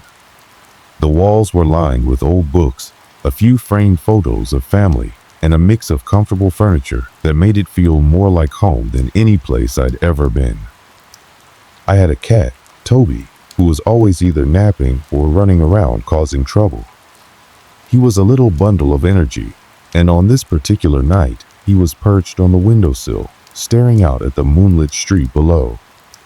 The clock on the wall ticked steadily, a reminder of the quiet passage of time. I was scrolling through my phone when it happened. The message came through with no warning, just a simple text from an unknown number. No name, no introduction, just the words, "I know you're alone." I stared at the screen for a few seconds, trying to make sense of it. Who could be texting me at this hour? It wasn't like I had any enemies or strange acquaintances. I wasn't one to give out my number freely, so this felt odd, unsettling. But I shrugged it off at first. It had to be a wrong number or a prank, right? But something about it stuck with me. The message felt too specific, too personal. It wasn't the kind of thing you'd expect from a simple typo. My mind raced for explanations, but none seemed to fit. I decided to respond, a bit amused and a little annoyed. "Who is this?" I typed, keeping it short and to the point. I didn't expect an answer, but the phone buzzed again, the same number. This time, the message was clearer. "You shouldn't be here. Leave now." My fingers froze over the screen. My mind screamed in confusion. I read the words again, trying to make sense of them, but the more I read, the more the unease crept in. Who was sending these messages, and how did they know I was alone? There was no way this was a coincidence. I looked around my apartment, trying to shake off the growing sense of discomfort. The silence felt heavier now, the shadows stretching across the room like they were waiting for something. Toby, usually the first to react to any disturbance, sat frozen on the windowsill, his gaze locked on the street outside. He wasn't moving, wasn't making a sound. I felt my heart begin to race. It wasn't just the words themselves, it was the timing, the eerie precision with which they were written. How could someone know I was alone at this hour? I tried to rationalize it. Maybe it was some sort of marketing scam, or perhaps someone had gotten my number from a public list. But even as I tried to convince myself it wasn't a big deal, a part of me knew this wasn't something I could ignore. I couldn't shake the feeling that something was wrong. The phone buzzed again, and I hesitated for a moment before looking down at the screen. The message this time read, "Come outside." I felt my stomach drop. My mind raced through every possible scenario. Who was this person? And why was I being targeted? There had to be a reason, but I couldn't figure out what it was. The sense of danger that had been creeping up on me now settled in like a cold weight on my chest. I couldn't stay in the apartment, not with these messages haunting me. I grabbed my jacket and checked the locks on the door, making sure everything was secure. My hand shook as I reached for the door handle, my mind torn between curiosity and fear. I opened the door just a crack, peeking into the hallway. The dim light from the street lamp outside illuminated the corridor, and I could hear the faint sound of traffic in the distance. But there was no one in sight. I stepped out onto the landing, my heart pounding in my chest. The cool night air hit me, and I felt a shiver run down my spine. My phone buzzed again. I looked down at the screen, dreading what I might see. "Look up." I didn't even think, I just looked up. And that's when I saw it. The lights in the building across the street flickered on, one by one, illuminating a dark figure standing in the window of the top floor. My blood ran cold as the figure's face pressed against the glass, staring directly at me. I didn't know who they were, but in that moment, I was certain of one thing. Whoever was sending me these messages, they weren't joking. And they were watching me. I stood frozen in place, staring at the figure in the window across the street, my heart hammering in my chest. The man, or whatever he was, remained pressed against the glass, his face barely illuminated by the dim light in the room behind him. His features were impossible to make out clearly, but there was something about his stillness that made my skin crawl. It wasn't just the strange messages or the eerie way he seemed to be waiting for me to notice him. It was the feeling that he had been watching me for longer than I had realized. I took a step back, my breath shaky, and tried to force myself to look away. But I couldn't. It was as though his gaze was locking onto mine, holding me in place. My phone buzzed again, breaking the silence of the moment. I glanced down at the screen, terrified of what I might read. "Don't go inside. He's coming for you." I couldn't believe what I was reading. My mind raced, trying to process the message, trying to make sense of what was happening. I glanced at the window again. The figure was still there, staring. The sensation of being trapped in this unspoken game made my skin prickle, and an overwhelming sense of dread settled in my stomach. In a haze, I backed into my apartment, slamming the door shut behind me. I double-checked the locks and collapsed onto the couch, clutching my phone in both hands. What was going on? Who was this person? How did they know what was happening in my life? I needed to calm down, to clear my head. I told myself it was just some sick joke, that I had let my imagination get the best of me. But as I sat there in the dark apartment, a creeping unease gnawed at me. What if this wasn't a joke? What if there was something more sinister behind it all? I spent the next few hours trying to distract myself. Toby, my cat, had wandered off to his favorite spot near the window, seemingly unaffected by the strange events unfolding around us. As much as I tried to focus on the mundane, normal things in my life, the unsettling feeling that had settled in my chest refused to go away. Just as I was beginning to convince myself that the figure had been a figment of my imagination, just a trick of the light or something I had mistaken, my phone buzzed again. It was a message from the same unknown number. "Don't ignore me. You're not safe." I shuddered, the words sending a cold chill through my entire body. This wasn't a prank anymore. It was something else, something I couldn't fully understand or explain. I immediately checked the locks again, as though that would somehow keep me safe from whatever was happening. Toby looked at me quizzically as I checked the door for the third time, but I couldn't shake the feeling that something was watching me. I didn't know what to do. My instincts screamed at me to leave, to get out of the apartment and find somewhere safe. But I couldn't leave. I couldn't run. I didn't know where to go or who to turn to. I was alone, and that fact was more terrifying than anything else.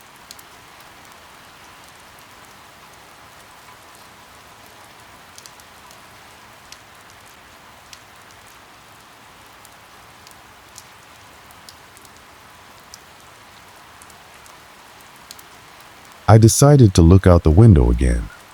Maybe it was irrational, but I had to know if the figure was still there. I carefully approached the window, my hands trembling as I pulled back the curtain just enough to peer outside. The street below was quiet. No one was out. The building across from mine was dark now, no lights, no shadows moving through the windows. But as I scanned the higher floors, my breath caught in my throat. The top floor, the same floor where I had seen the figure earlier, was now lit up. I could just make out the faintest movement, but this time there was no face pressed against the glass. Instead, the window was wide open. I couldn't breathe. My mind raced, trying to process what I was seeing. I had been certain that the figure had been there just moments before. How had he disappeared so quickly? And why was the window now wide open? Had he been watching me from inside? Had he been inside my building all along? The next few minutes felt like they stretched on forever. I couldn't focus on anything except the open window and the strange, gnawing feeling that something was terribly wrong. I had to know more. I couldn't sit here paralyzed by fear. I needed to understand what was happening. I grabbed my jacket and opened the front door again, stepping out into the hallway. The building was eerily quiet, with no signs of life. The faint echo of footsteps on the floor below me felt like a distant memory as I made my way down the stairs and out into the street. I didn't have a plan, no idea what I was even looking for, but I had to do something. As I walked down the street, I tried to keep calm, but the air felt thick and oppressive. My steps felt heavier with every passing moment, as if something was urging me to stop, to turn around, but I couldn't. I had to find answers. When I reached the building across the street, I stood there for a moment, staring up at the top floor. The light was still on in the window, but no one was there. It felt as if I was staring into an empty void, and the hairs on the back of my neck stood on end. I knew I should have turned around and gone back inside, but something inside me wouldn't let me. I had to keep going, had to uncover the truth, whatever it was. The fear gnawing at my insides made it impossible to turn away. It was as if I had been drawn into something far beyond my control. I began to walk closer to the building, my eyes scanning the windows. The closer I got, the more I began to feel as though I was being watched. Every corner of my vision felt clouded with paranoia. I kept telling myself that it was just my mind playing tricks on me, but the creeping suspicion that I wasn't alone refused to go away. And that's when I heard a faint sound from the alley behind the building. It was almost imperceptible, but there was no mistaking it. Footsteps. Someone was behind me. I turned around sharply, but no one was there. The alley was empty, as it should have been. I stood still for a moment, listening, but there was no sign of anyone. Just the distant sound of traffic, the hum of the city night. I took a deep breath and continued down the street, trying to shake the feeling that something or someone was right behind me. And that's when it happened. I felt a hand on my shoulder. The chill of the night air seemed to tighten around me as I stumbled away from the alley. My heart was still racing, my mind spinning with what had just happened. My skin felt clammy, my thoughts muddled by a growing sense of dread. The hand on my shoulder, whether it was real or just an illusion, was something I couldn't shake. Even now, walking back to my apartment, every step felt heavier, as though the very ground beneath me was conspiring against me. The city was quieter than usual. It was as though the usual hum of life, the distant chatter, the occasional car passing by had been muted, leaving only the sounds of my own breathing. My footsteps echoed against the pavement, the rhythm distorted, louder than I had ever noticed before. It felt wrong. There was a weight in the air, like a storm was brewing, but the sky above was clear, the moon bright against the darkened skyline. Everything around me felt off, as if I were walking in a world that wasn't quite real. I reached my apartment building and stood for a moment in the doorway, staring at the familiar structure with an overwhelming sense of unease. Something was inside, something I couldn't fully understand. The walls, the floors, everything around me suddenly felt like it was closing in, suffocating me with their silence. I took the stairs slowly, each step creaking under my weight. The quietness in the building was unsettling, amplified by the faint hum of the fluorescent lights overhead. As I reached my floor, I paused, my hand hovering over the door handle. My apartment, once a place of comfort, now felt like a trap. Inside, the apartment was still, as if frozen in time. Toby, my cat, was curled up in his favorite spot on the couch, oblivious to the tension hanging in the air. I let out a slow breath and walked over to the window, peeking through the blinds. The building across the street was still and dark, just as I had left it. But something caught my eye, the faintest flicker of movement on the top floor, just visible enough to make my stomach tighten. My pulse quickened. I had to know. I couldn't just stand here, trapped by my own fear. I grabbed my jacket again, pulling it over my shoulders with shaky hands. My mind raced, piecing together the strange messages, the figure in the window, the hand on my shoulder. The puzzle pieces were starting to form, but the picture they created was one I wasn't sure I wanted to see. I needed answers.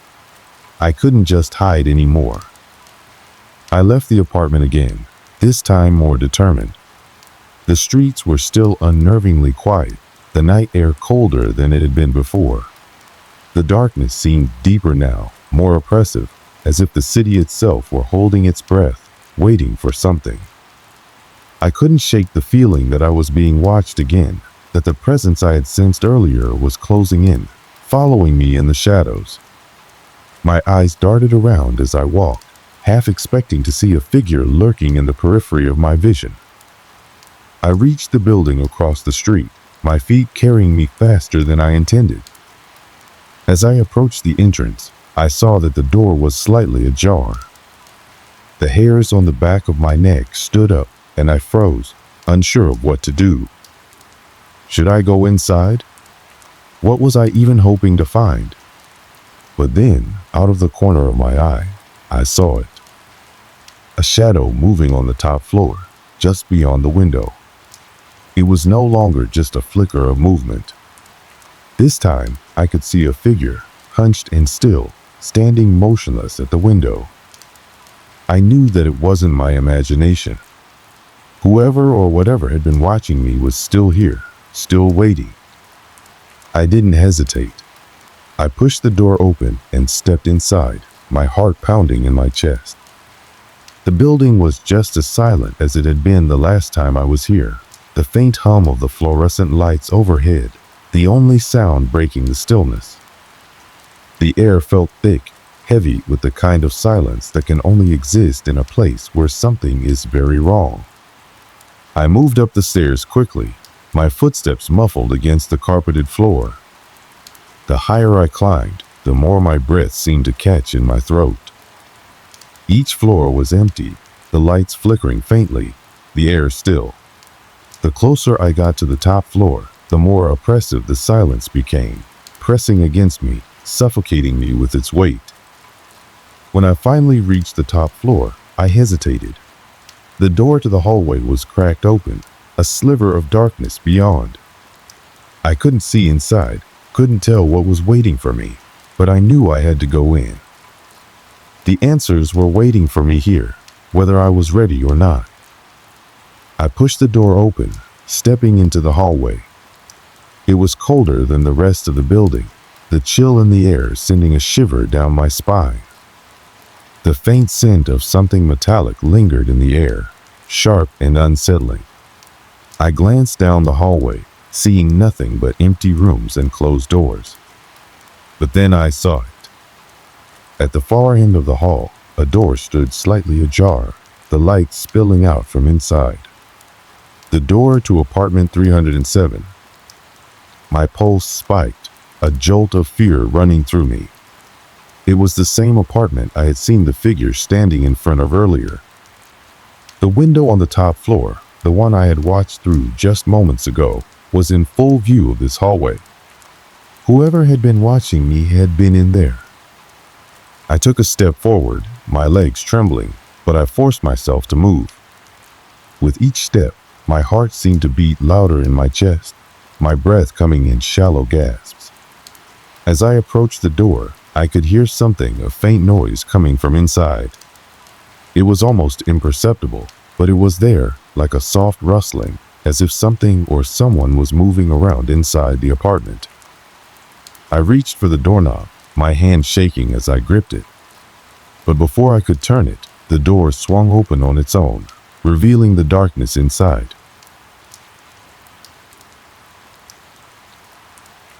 I didn't want to go in. I didn't want to see what was waiting for me. But my body moved before I could think, stepping over the threshold and into the apartment.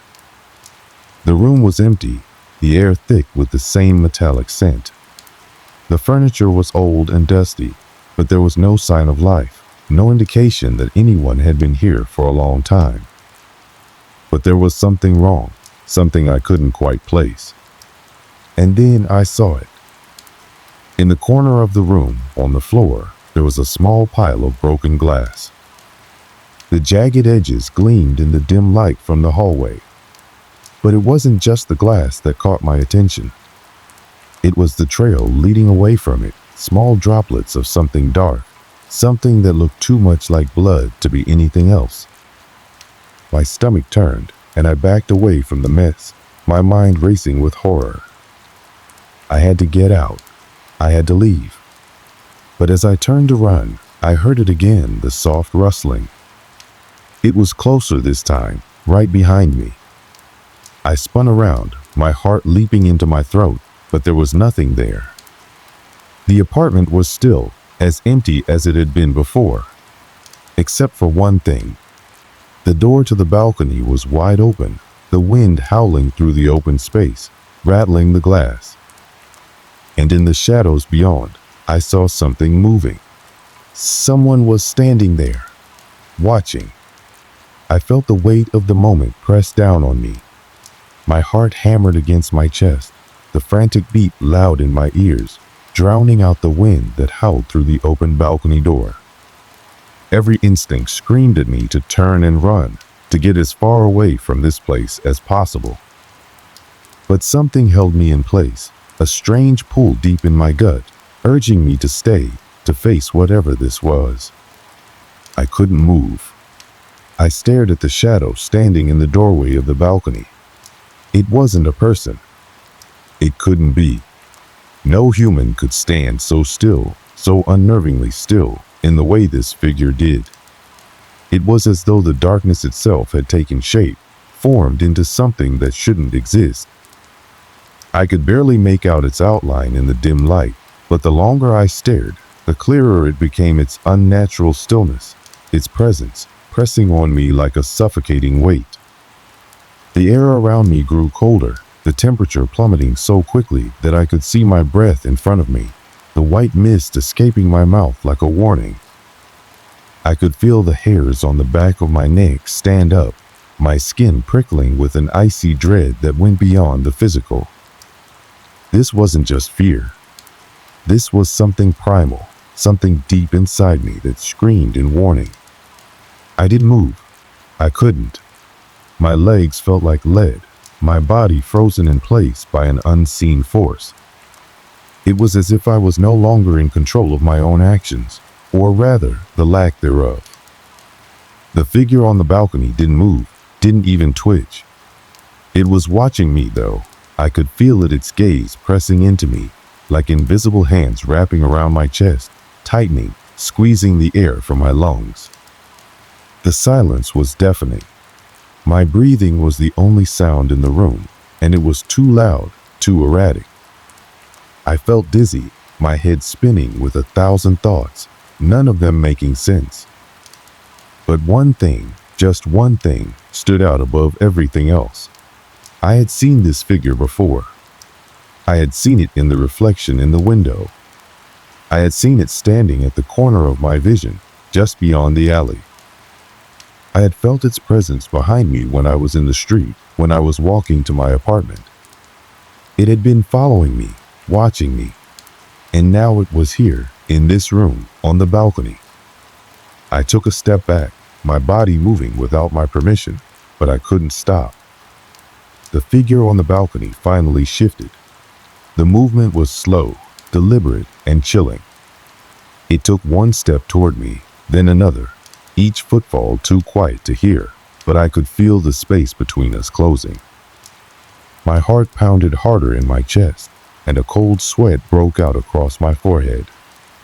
I wanted to scream, but no sound came. I opened my mouth, but nothing happened, as though my voice had been stolen by the sheer force of the terror gripping me.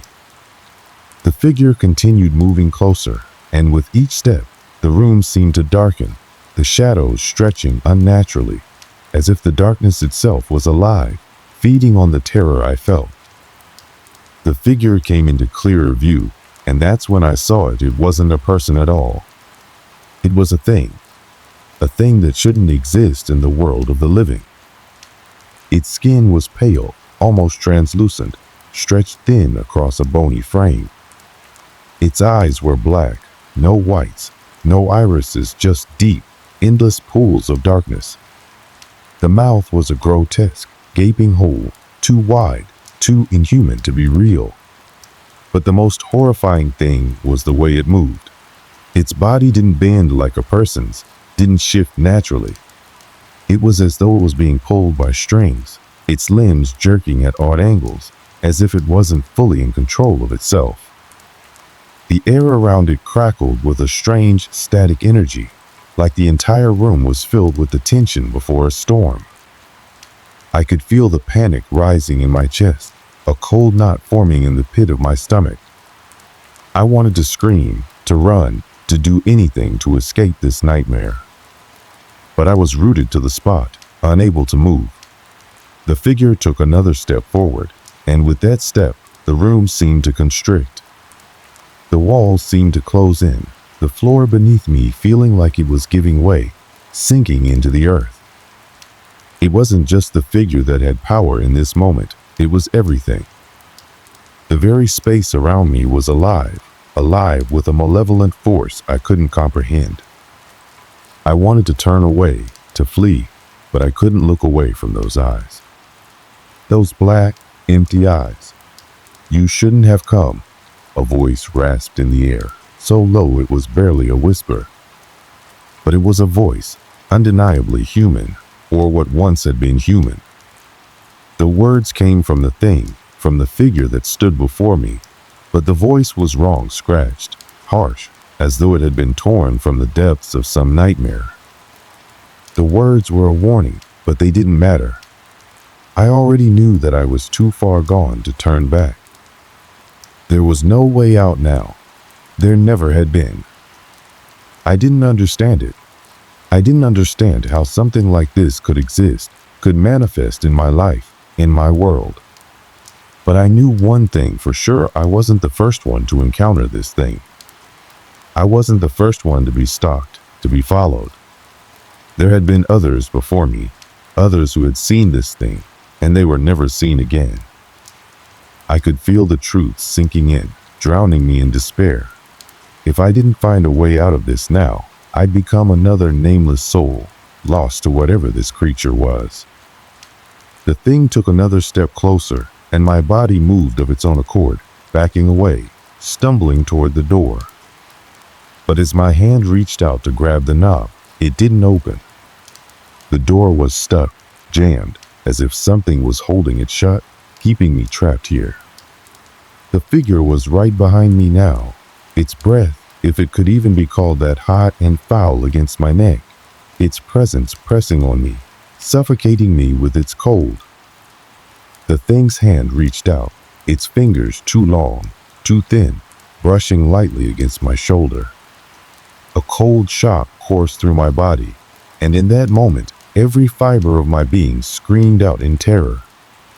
But I couldn't escape. I couldn't even move. "You are mine now," it whispered, its voice a sickening hiss that made my skin crawl. And then, everything went dark. I don't know how long I was out. My body felt heavy when I woke, as though I had been asleep for days. I blinked against the sudden light, disoriented. The air around me was still thick with fear, but the figure, the creature, was gone. I was alone.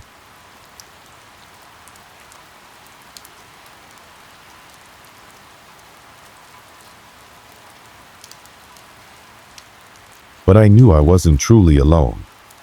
Whatever had happened in that room, whatever had been chasing me, was still there, watching, waiting. And I knew, deep down, that it wasn't over. When I woke up, the first thing that hit me was the silence.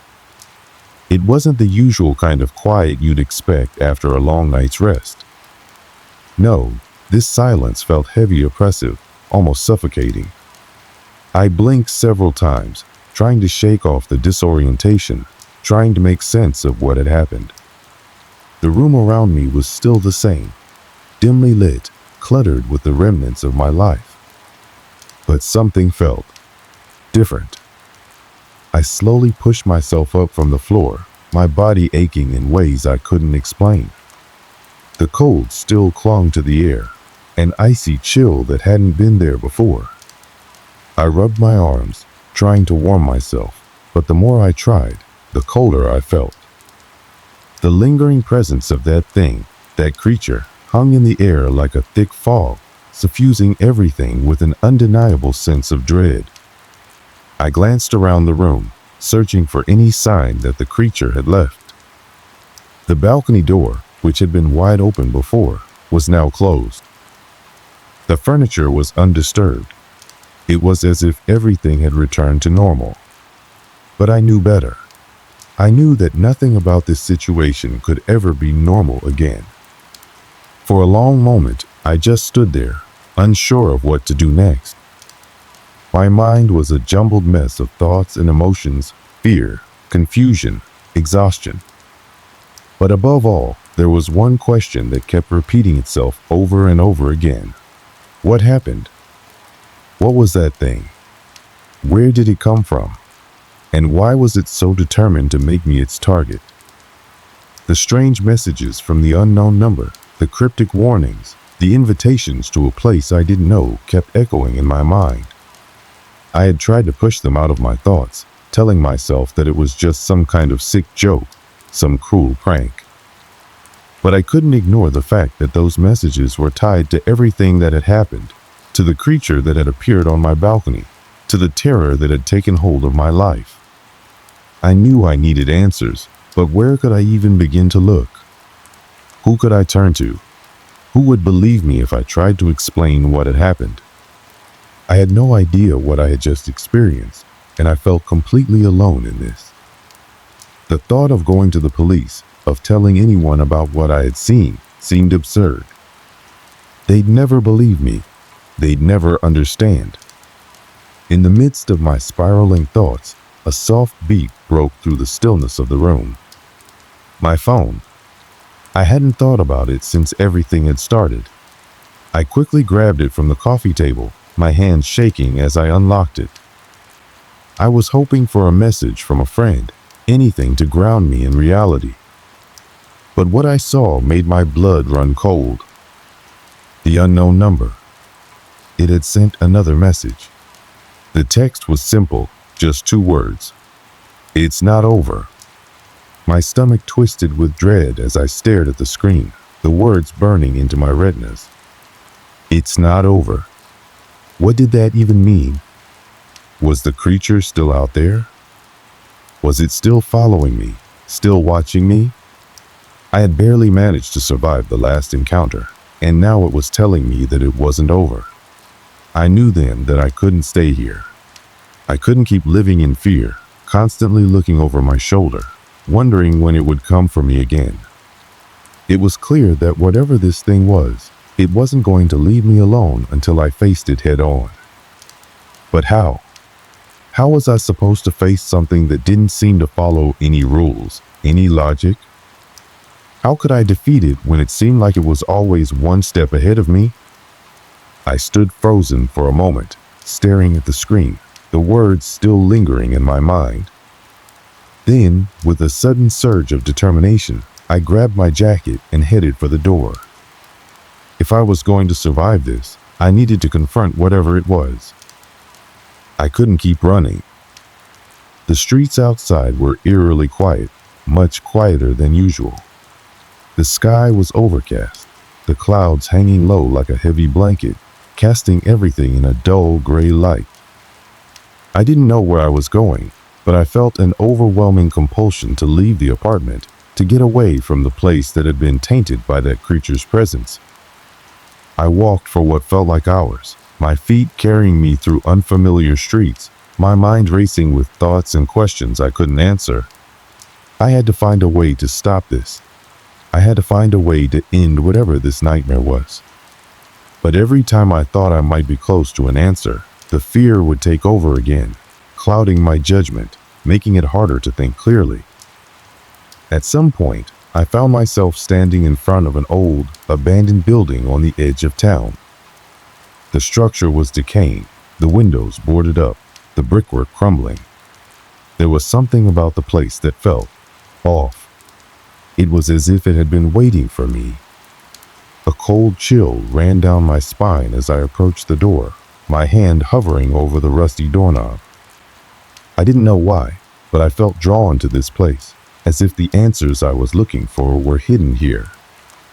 But deep down, a voice in the back of my mind told me that if I stepped through that door, there would be no going back. I pushed the door open.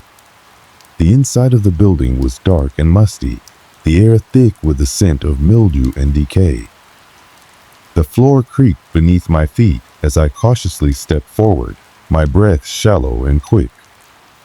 I didn't know what I was looking for, but I knew I had to keep moving. I explored the building, moving from room to room, each one more eerie and unsettling than the last. The walls were covered in strange markings, symbols that I didn't recognize, but that felt strangely familiar, as if I had seen them before. The further I went into the building, the more oppressive the atmosphere became, the air growing colder with each step. Then I found it. A small, hidden room tucked away behind a trapdoor in the basement. Inside, the walls were lined with old books and papers, some of them yellowed with age. There was a strange symbol scrawled on the floor, etched into the wooden boards in dark, dried ink. I felt a chill crawl up my spine as I stared at the symbol, recognizing it from the messages I had received. The same symbol appeared in the text of the unknown number, the same symbol that had haunted my dreams. I knew then that I had stumbled upon something far beyond my understanding. This place, these markings, the creature, it was all connected. But before I could process what was happening, a voice echoed from behind me, a voice that I knew too well. "You shouldn't have come here," the voice whispered. I turned, and there it was. The creature. It had found me again. And this time, I wasn't sure I could escape. As I stood there, frozen with fear, I realized that no matter what I did, there would be no true resolution to this nightmare. No matter how far I ran, no matter how many places I searched, the creature would always be there, waiting. It had been with me from the start, and it would follow me for as long as I lived. And though I had tried to face it, to confront it, there were still so many questions I would never have answers to. Why me? Why now? What did it want? But one thing was certain: my life would never be the same again. The coldness of that room still lingers in my mind. The shadows that had once seemed so far away now felt as though they were always just at the edges of my vision. It's hard to explain, but I could never quite shake the feeling that I was being watched, even in broad daylight. The memories of what happened that night, the feeling of the creature's eyes on me, and the whispers that followed me long after I thought I had escaped, all tangled together in a persistent knot of unease. In the days that followed, I tried to go back to my normal life. I tried to return to the routines I had once known, to walk the same streets, to go to work, to meet friends for coffee, as though nothing had changed. But nothing was the same. Every time my phone buzzed, my heart would race, my pulse quicken. I would glance at the screen, half expecting another message from the unknown number, another cryptic note that would drag me back into the depths of that nightmare. But the messages stopped. Just as abruptly as they had started, they vanished. I was left with nothing but the silence, the quiet hum of my daily life. The creature didn't come after me again, nor did the haunting presence that had stalked my every step. It was as if I had been granted a temporary reprieve, a brief moment of peace after being dragged through a storm. I should have felt relief. I should have been able to breathe easy, to go to bed without staring at the ceiling, wondering if tonight would be the night it would come back.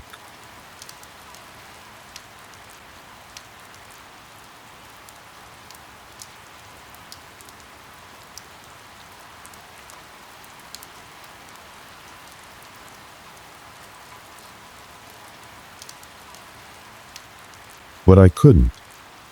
I couldn't escape the question that haunted me. Why had it all happened?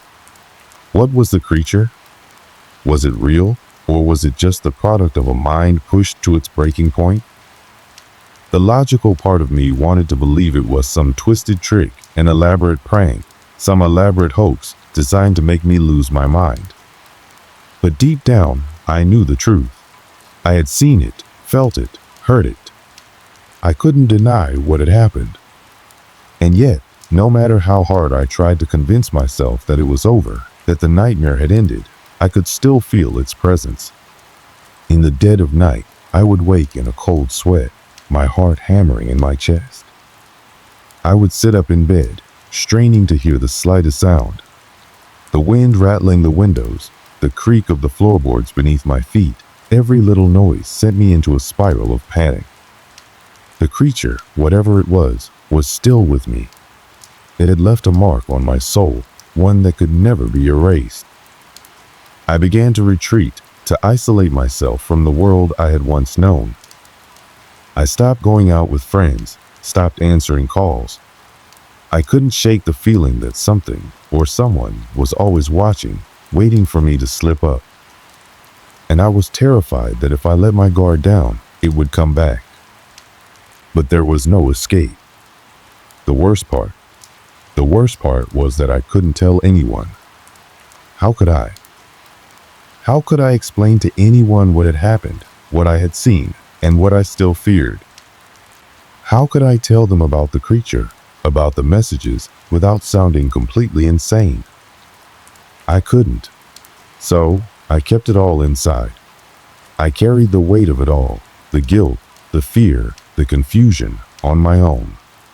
I had no one to talk to, no one who would understand. Over time, I started to wonder if I had been marked for something else, something bigger, something I could never fully comprehend. I thought about the messages. It's not over. What did that mean?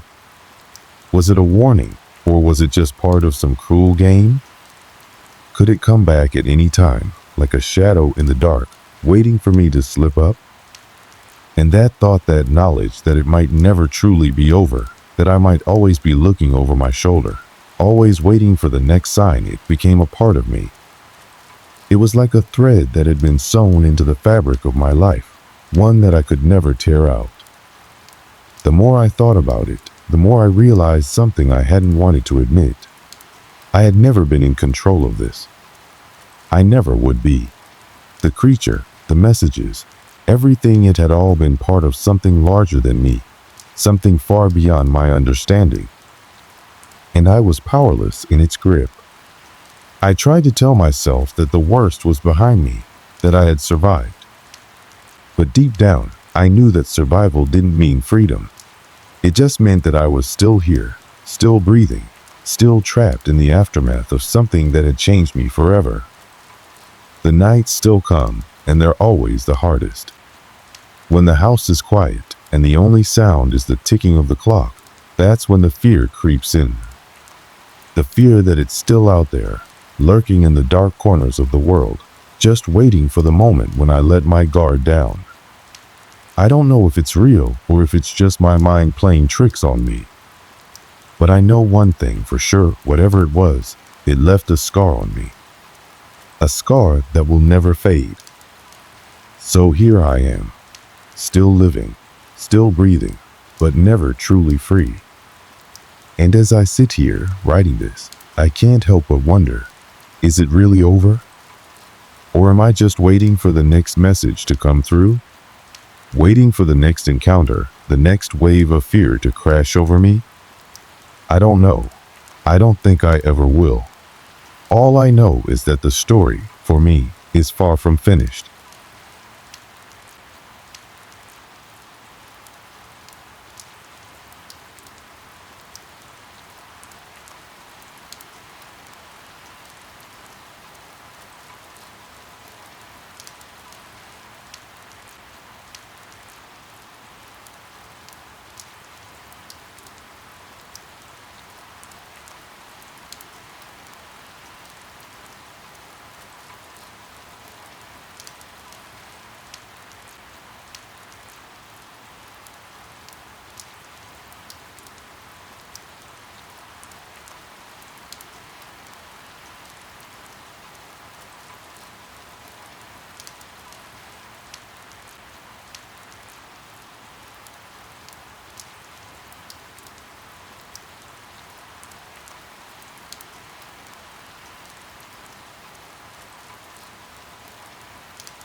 It was an ordinary day, or at least, that's how it felt in the beginning.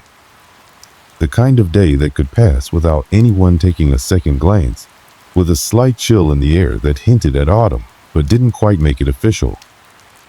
The type of day that didn't scream, something unusual is going to happen today.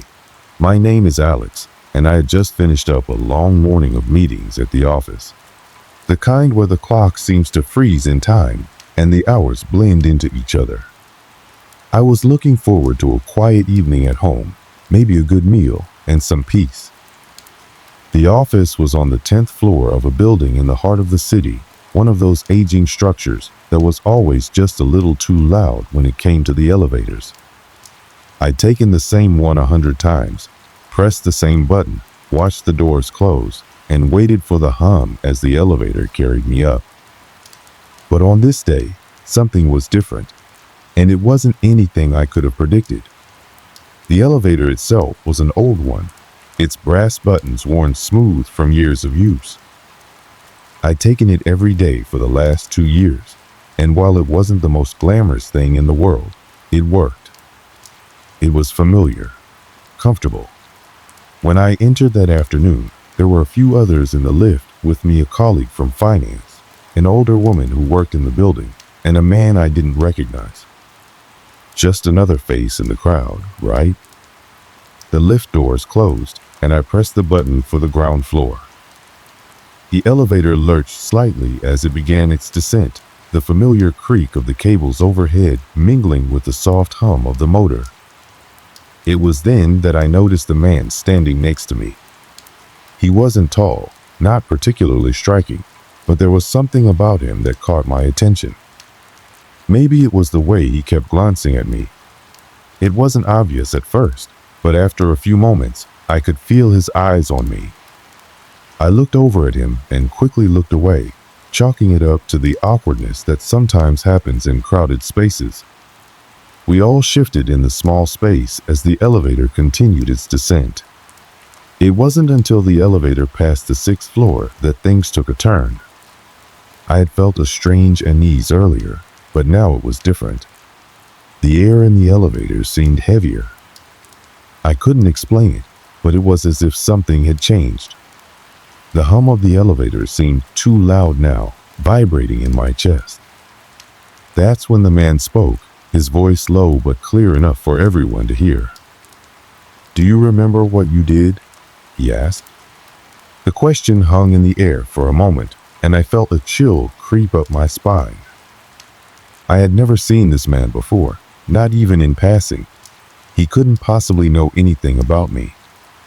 Yet, the way he looked at me, eyes narrowed, mouth slightly pursed, suggested otherwise.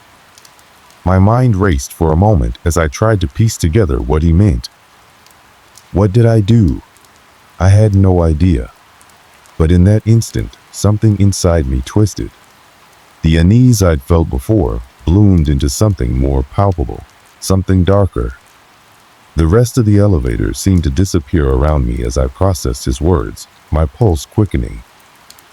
The woman standing near the back of the elevator shifted uncomfortably. "Excuse me?" she asked, her voice shaking. "What do you mean?" The man didn't respond to her. He didn't even seem to notice her question, as though he was lost in his own thoughts.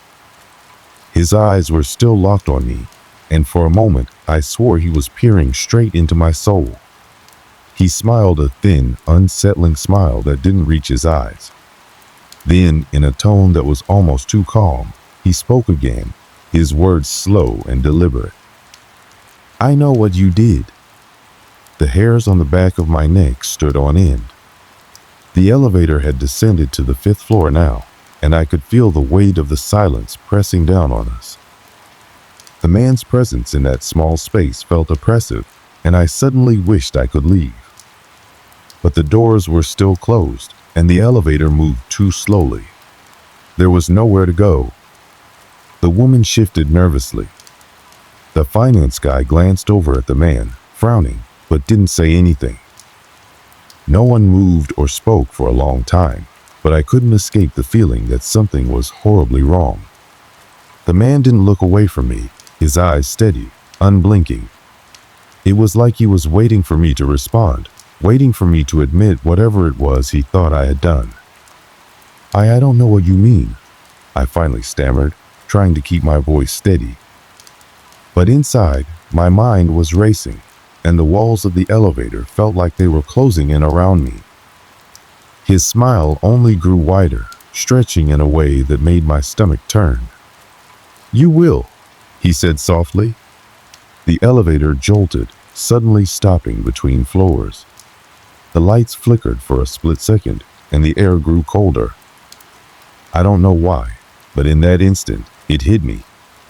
Whatever this man knew, whatever he was talking about, it wasn't something I could ignore. Something was happening in this elevator, and it was far more terrifying than I was prepared for. I could feel my pulse hammering in my chest, my palms sweating. There was a moment of dead silence. The man continued to look at me, his gaze unwavering, as though he was waiting for me to crack. Then the elevator jerked back to life, and we continued descending. But that moment, those words hung in the air, heavy and suffocating. And nothing would ever be the same again. The elevator's soft hum was the only sound, punctuated by the faint ticking of the floor indicator as we passed each level. It should have been comforting, but it wasn't. There was an uncomfortable stillness that seemed to settle over the group after the man's words. I could feel the weight of his gaze, still fixed on me, but I couldn't bring myself to look at him again. The strange unease I had first felt was now a full-blown discomfort, making my skin crawl. The others in the elevator seemed to sense it too, as if something invisible had shifted in the space, something neither tangible nor easily understood. I glanced at the others. The woman who had asked the man what he meant was fidgeting with the strap of her purse, her eyes darting nervously between the man and the elevator buttons. She was clearly shaken by his words, but the finance guy was the one who seemed the most unnerved. He was standing with his arms crossed, glancing around, looking like he was deciding whether to speak up or ignore the situation. Then the lights flickered again, longer this time, just a brief flash, but enough to make everyone look up, eyes wide. The elevator lurched as though it had hit a bump in the shaft, and we all steadied ourselves, instinctively reaching for something to hold on to. The sudden movement made the hairs on my neck stand on end. I could feel the air getting colder, colder than it should be for a building with functional HVAC. The stale smell of the elevator seemed more pronounced now, a metallic tang that made my throat tighten. "Did anyone else feel that?" the woman asked, her voice shaky. Her words broke the tension, but only slightly. The finance guy, who had been silent up until then, shook his head. "It's just the elevator acting up," he said, though his voice was unconvincing. "Nothing to worry about." He forced a nervous chuckle, but it didn't reach his eyes. I could see his hands gripping the metal bar near the doors, knuckles white. The man, still standing next to me, didn't seem to care about the flickering lights or the momentary jerk of the elevator. He was eerily calm. His eyes hadn't moved from my face, and his smile hadn't faded. In fact, the longer I stared at him, the more unsettling his calmness became.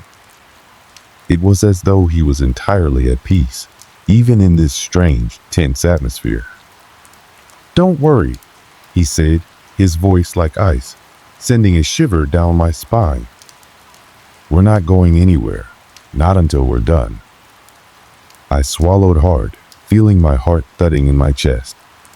Done? What did he mean by that? Was he talking about the elevator or something else? The air in the lift seemed to thicken, pressing in on me from all sides, and I could feel my pulse quicken. Something wasn't right. I had taken this elevator hundreds of times, and I had never experienced anything like this before. But now, it felt like there was something watching us, something unseen, waiting. As if on cue, The elevator made another strange noise, a soft, almost imperceptible scraping sound, like metal against metal. The finance guy's eyes flicked to the ceiling, and I saw him shudder. "Okay, that's not normal," he said, his voice cracking slightly. His bravado was slipping. "This thing's about to break down, isn't it?"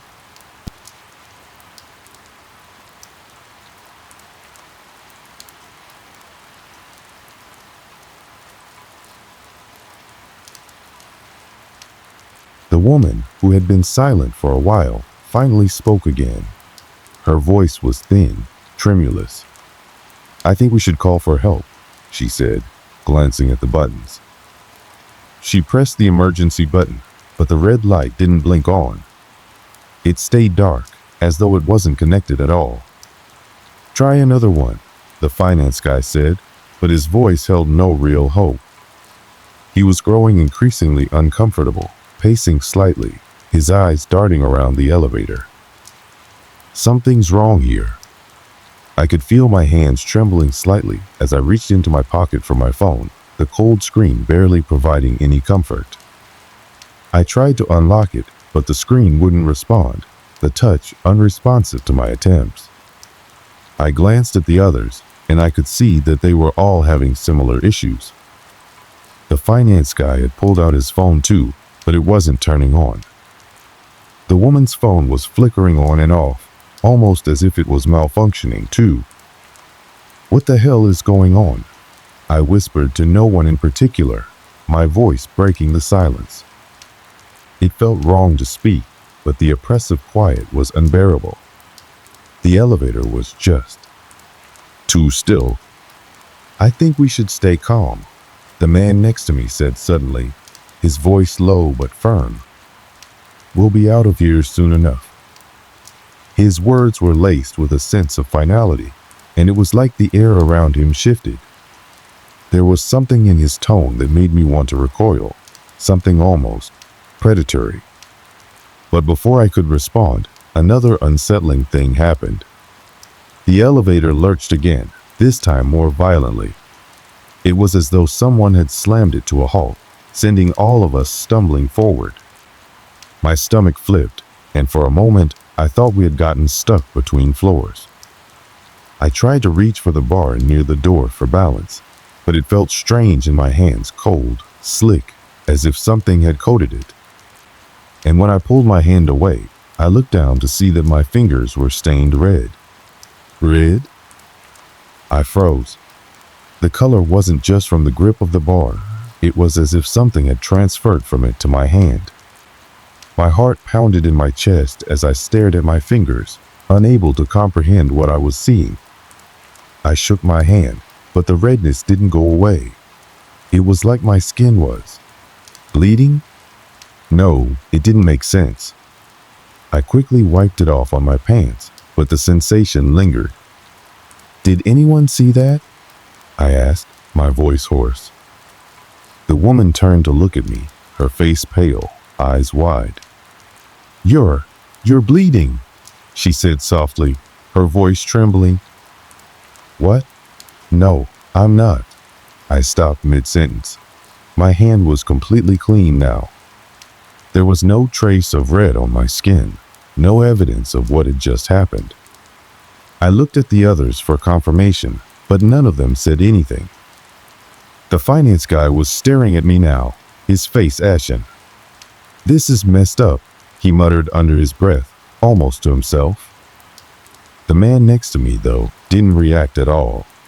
He simply looked at me, still smiling that unsettling smile, like nothing in the world could shake him. "That's the way it goes sometimes," he said quietly. "Things change when you least expect it." I didn't know what he meant, but in that moment, I felt a deep sense of dread settle into my bones. Something was happening, something that I didn't understand, and it was terrifying in its unpredictability. The elevator had never felt like this before. The air was too cold, the tension too thick, the silence too oppressive. And then, to my horror, the lights flickered once more this time. They didn't just flicker. They went out completely. complete darkness. For a split second, there was nothing but blackness. And in that moment, I could feel the other's breath, shallow and quick, in the silence. I could feel them beside me, but I couldn't see a thing. My heart was hammering in my chest, the only sound in the pitch-black elevator. And then, the voice came again, barely audible in the dark. "You remember what you did, don't you?" The darkness in the elevator was suffocating. My eyes strained, trying to adjust to the pitch blackness, but it felt like it was pressing in on me from all sides. The only thing I could hear was the shallow breathing of the others, punctuated by the faintest rustle of clothing or the scrape of shoes on the elevator floor. The air itself seemed thick, heavy, with a metallic tang that clung to the back of my throat. It wasn't like the stale smell I'd grown used to during routine elevator rides. No, this was something different, something wrong. I couldn't move, couldn't even think clearly at first. The only thing that filled my mind was that voice. The same voice that had haunted me earlier. "You remember what you did, don't you?" It had whispered in the dark. I had heard those words in my ears, echoing as though they came from all directions at once. I felt my heart pounding, every beat sending a ripple of panic through me. My chest was tight, the air colder still, and I could feel my hands trembling. My fingers curled into fists at my sides, but the motion felt futile in the heavy void of the elevator. The others were here too. But the silence, now broken by their own strained breaths, made everything feel surreal. Is anyone else hearing that? The woman's voice broke through the suffocating quiet. It sounded weak, as if she had been holding it in for too long. I blinked, trying to bring some clarity to the dark. "What? What do you mean?" The voice. "Did you hear it?" She was speaking in a hurried whisper now, and I could sense the tension in her words. A low hiss followed her words, so subtle that I wasn't sure at first whether it was a sound or just my mind playing tricks in the dark. Then the scraping noise returned, the same soft, metallic grinding sound I had heard earlier. This time, it was louder, closer, as though something was moving in the walls of the elevator. I forced myself to speak, my voice feeling small in the oppressive atmosphere. I heard something." There was a collective pause, a moment of silence that seemed to stretch for far too long. The woman's breathing hitched, and I heard the unmistakable sound of her shifting nervously. "We need to get out of here," she whispered, her words barely audible, but tinged with panic. The lights flickered again, a brief pulse that sent a ripple of discomfort through my body. But before anyone could say anything, there was another jolt, this time, more violent than before. The elevator lurched, the entire structure creaking as if it was on the brink of collapse. My stomach dropped, and I instinctively reached for something, anything solid to hold on to. I wasn't sure if it was the motion that rattled me the most, or the sound that followed. It was a shrill, almost mechanical screeching, like metal grinding against metal, scraping in every direction. It vibrated through the air, filling the small, confined space with a cacophony of unsettling noise. I gasped, pressing myself into the corner, my breath coming faster now. "What the hell is going on?" The finance guy's voice cracked, a mixture of frustration and fear that I had not heard from him before. "I don't know," I managed to say, my voice barely above a whisper. "But I don't think we're alone in here." At that, the man next to me spoke again. His voice, always calm and steady, now seemed to carry an undercurrent of something darker. "You think so? But you must know by now, you're not alone." The words sent a chill down my spine. It was like he knew exactly what I was thinking, as if he had been watching me all this time, reading my mind. His voice, soft and deliberate, echoed in my ears, even in the middle of all the chaos. And I wasn't sure what terrified me more, the words themselves or the eerie calm with which he said them. In the darkness, I heard a soft shuffle, then the unmistakable sound of fingers tapping against the wall of the elevator. My mind raced. Was someone moving? Who else was in here with us? I fumbled for my phone again, my hand shaking as I tried to turn it on. The screen lit up briefly, showing the time 6:47 p.m. The date flashed across the screen, and for a moment, I thought I saw something else. A message? No, I was wrong. It was just my mind playing tricks.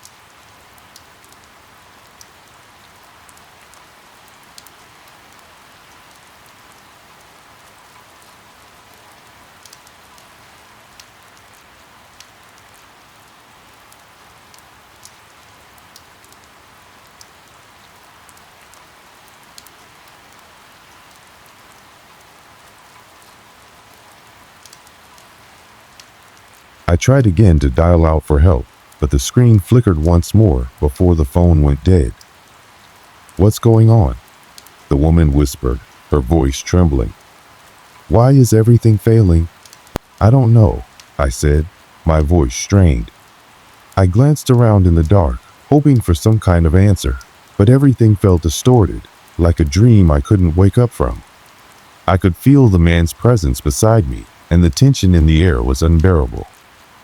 Then there was another noise, a soft, muffled sound from behind the walls of the elevator, like something scraping, scratching, trying to get in. The woman's breath caught in her throat, and she gasped. I felt a sense of unease rise up in me. Whatever it was close, much too close. The man turned toward the noise, his face unreadable in the dark. Do you hear that? He asked quietly, almost as if he was speaking to no one in particular. The sound was louder now, unmistakable, a scraping, clawing sound from behind the walls. A low growl followed, as though something or someone was trying to break through. What the hell is that? The finance guy stepped backward, his voice rising in panic. Is there something in here with us? I don't know, I whispered. I don't know what's happening. Then, something more horrifying happened. The elevator began to shake again, more violently this time, as if it were caught in the grip of some unseen force. The lights flickered, plunging us into darkness again. But this time, it wasn't just the lights, it felt as though the very air was being sucked out of the cabin. I could hear the frantic breaths of the others around me, each one more desperate than the last. Then, without warning, the man next to me stepped forward, his movements unnaturally calm. The tapping stopped, and I could feel the air shift. It felt like everything was holding its breath. Let's get this over with, he said, his voice low, almost a murmur in the dark. Before I could react, the elevator's lights flickered back on. But something had changed. The room, if it could still be called a room, felt different. The walls seemed to pulse, almost like they were alive. My heart raced in my chest, and a horrible realization hit me. This wasn't just a malfunctioning elevator. There was something far more sinister at play. The others were frozen, eyes wide, scanning the walls in the faint light, searching for the source of the noise. I could feel the dread building up inside me, the thick atmosphere pressing in. I wanted to scream, but I was paralyzed, rooted to the spot. My mind was screaming for answers, but none came. In the silence that followed, something brushed against my hand, something cold, something sharp. I jerked back in terror, my heart thundering in my chest. The others reacted at the same moment, their voices rising in horror. Then, just as suddenly as it had started, everything stopped. The elevator stilled. The lights flickered one last time before settling into their dim glow. And for a long moment, all I could do was breathe in the cold, metallic air, knowing that whatever was happening, whatever was hiding in the darkness with us, wasn't finished yet. I couldn't breathe. My chest felt as if it were being crushed under an invisible weight. Every muscle in my body was tense, rigid with fear, but I couldn't make myself move. Something had shifted, something irreversible, and I knew deep down that whatever was going to happen next was going to change everything. The man next to me, who had been so eerily calm just moments ago, was now pacing. His eyes darted around the confined space, his hands fidgeting as though trying to grasp something that wasn't there. I could see his breath coming in short, shallow bursts, but his lips were drawn into a tight, grim line.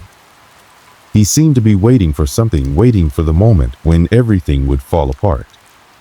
I heard a faint, guttural sound like the shifting of something large behind the walls of the elevator. It was a noise so unnatural that it made my stomach lurch. The scraping, the thudding had returned. But this time, it was louder, sharper, and it wasn't just a sound anymore. It felt like something was trying to break through, to tear the elevator apart from the inside. I couldn't tell if it was the sound of claws scraping against metal or something far worse, but whatever it was coming closer. I turned to the woman standing beside me, hoping to find some semblance of reassurance in her face, but her eyes were wide, wild with panic. Her hands were clenched into fists at her sides, her knuckles white from the strain. She opened her mouth to speak, but no sound came out. She looked like she was suffocating under the pressure of what was happening around us. "Help," she whispered, her voice barely audible over the cacophony of noise surrounding us. The floor beneath us shook again, more violently this time. The elevator groaned in protest, its cables straining as if it were about to snap in half.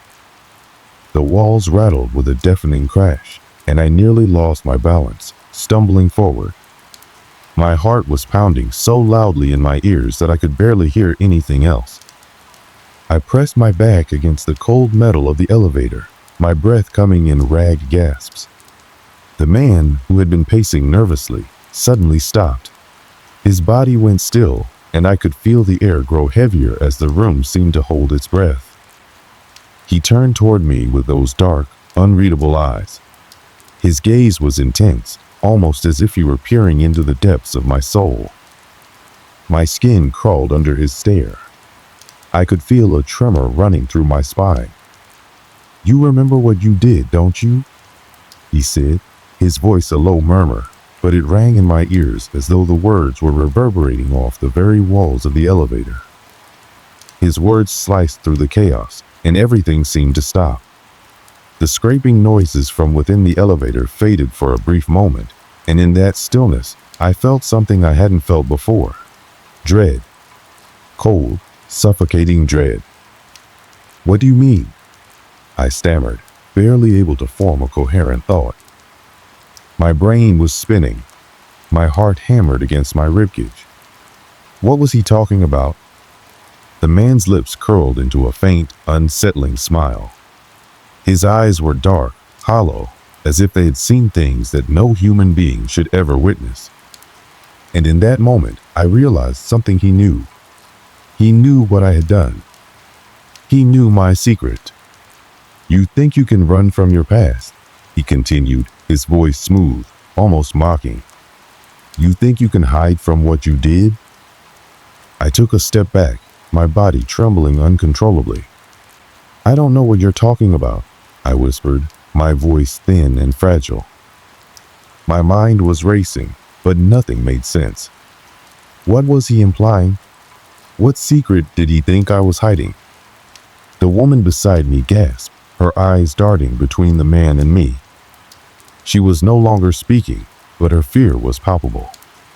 I could see the panic in her eyes, the way she clenched her fists as though preparing to defend herself. "You really don't know?" The man's smile deepened. "It's almost cute how oblivious you are." Suddenly, a flash of memory surged into my mind, like a bolt of lightning crashing through my thoughts. A flash of a face, a name or voice that had long since been buried beneath layers of time.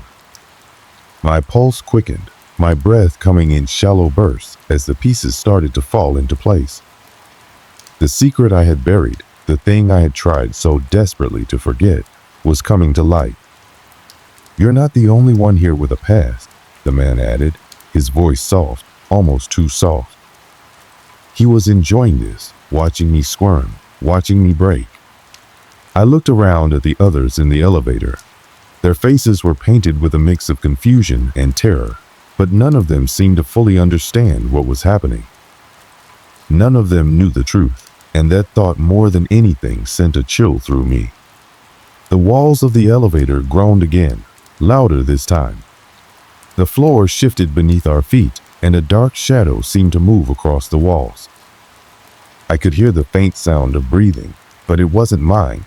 It wasn't anyone's. It was something else, something ancient, something malevolent.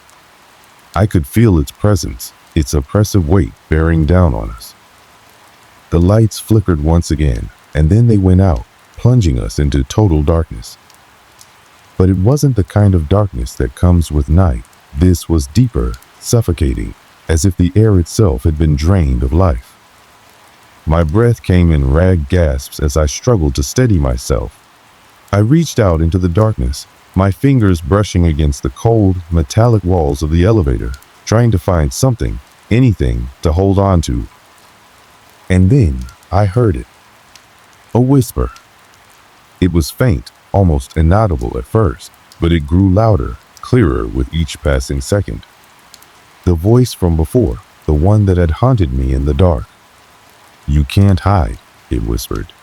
"You can't run. Not from what you did." I froze, my heart pounding in my chest. The air around me seemed to crackle with static, and I could feel the temperature drop. My breath fogged in the air, thick and heavy, as the voice continued to echo in the darkness. The others were silent, too afraid to speak, too afraid to move. I wanted to shout, to scream at them, to demand answers, but my voice wouldn't work. It was as if the darkness had swallowed it whole. Then, out of the silence, the man spoke again.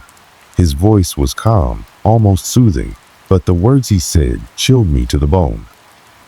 "You never told them, did you?" he asked, his voice low, almost intimate. "About the girl, the one you left behind."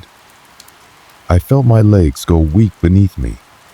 The world tilted, and I struggled to stay upright. His words, those damn words, were like knives, each one cutting deeper into me. He knew. He knew everything.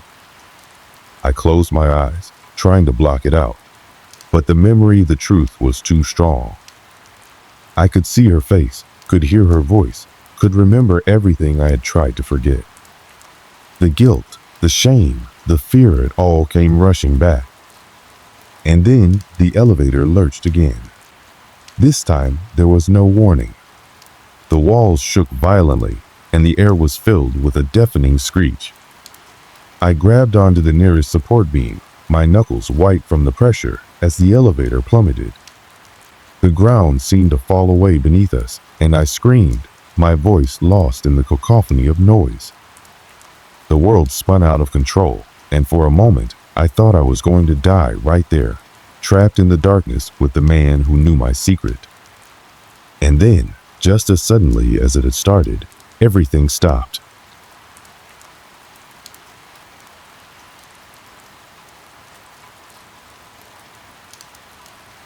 The elevator came to an abrupt halt, and the silence was overwhelming. I couldn't hear anything, couldn't feel anything, but I knew that whatever had been waiting for us was still out there. The air felt thick, as if something was watching, waiting. I opened my eyes, and the man was gone. The woman was still standing next to me, her face pale with shock. I could see her trembling, her body shaking with the aftermath of what we had just endured. But we weren't alone anymore. We were never alone. The silence that followed the elevator's violent descent felt suffocating. I stood there, my chest heaving as I tried to process what had just happened. My mind raced, but it couldn't catch up with the overwhelming torrent of emotions and images that flooded my thoughts. The man, he was gone. The whispers, the dark presence, it was all gone too. But the fear, the knowledge that something unexplainable had just occurred, lingered like a thick fog in my mind. I could still hear the faint sound of the elevator's broken cables, the groan of metal straining under the pressure. The dim emergency light flickered weakly above us, casting long shadows that seemed to move on their own.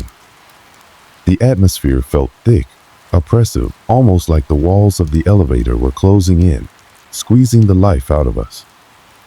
I felt an overwhelming sense of helplessness, as though there was nowhere to run, nowhere to hide. The woman next to me was visibly shaken. Her face was pale, her eyes wide and unblinking as she stared at the spot where the man had once stood. Her body trembled as though the shock hadn't quite worn off. I wanted to reach out, comfort her, but I couldn't find the words. I wasn't even sure if I could comfort myself. I wasn't sure what had just happened, but I knew it wasn't over. "Is it gone?" she finally whispered, her voice barely audible, like she was afraid to even say the words out loud. I opened my mouth to respond, but nothing came out.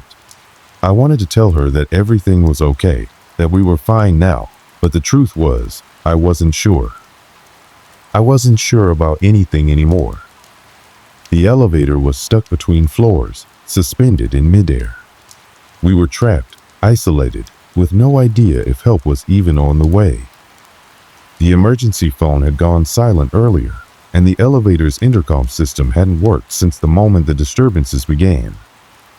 No sound, no response, no sign of life outside.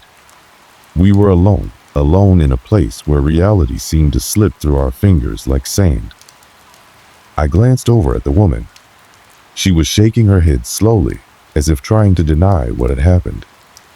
I could see her hands clasped tightly together, her knuckles white, and she kept glancing nervously at the corners of the elevator, as though expecting something or someone to emerge from the darkness. "We need to get out of here," I said, the words finally slipping out of my mouth. The urgency in my voice surprised me. It was almost as if I was trying to convince myself as much as her. I had to get out. I had to escape this nightmare before it became something worse. She nodded, a small, hesitant movement. Her eyes were wide with terror, but she seemed to agree. She took a step toward the control panel, her fingers trembling as she pressed the buttons in a frantic attempt to call for help. The elevator rumbled again, the walls vibrating under the weight of something unseen. But no help came. The lights flickered once more, casting eerie shadows across the small space. "Please," she whispered, her voice cracking. "I don't understand. What was that? What was he talking about? What did he mean by the girl?" The question hit me like a punch to the gut. I had no answers, none at all. I wanted to say something, anything to make her feel better, to give us both some semblance of safety. But the truth was, I didn't know what had happened. I didn't know what that man had meant when he spoke about a girl.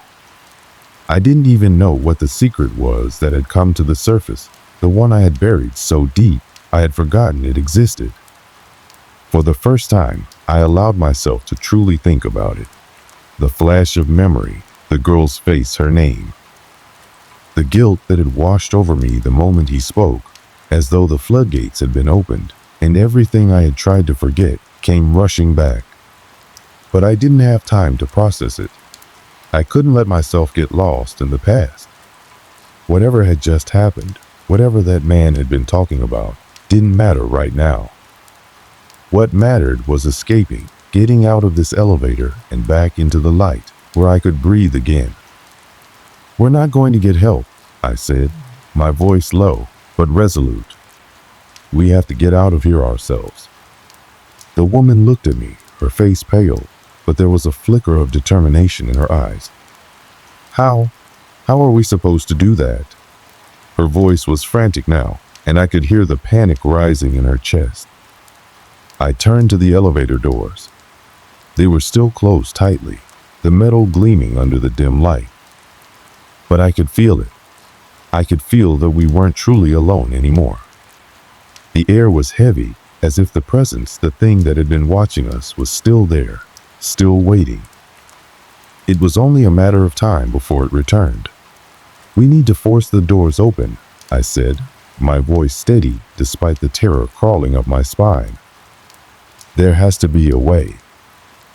The woman hesitated, but I could see her mind working, her fear and determination warring inside her.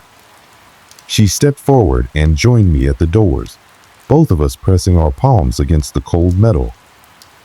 Together, we pushed, straining against the resistance, the silence broken only by the soft, strained sound of our breathing.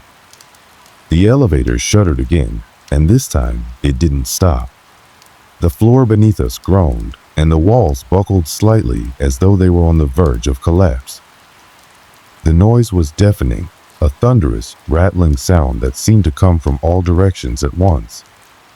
Then, with a sudden, jarring movement, the elevator lurched.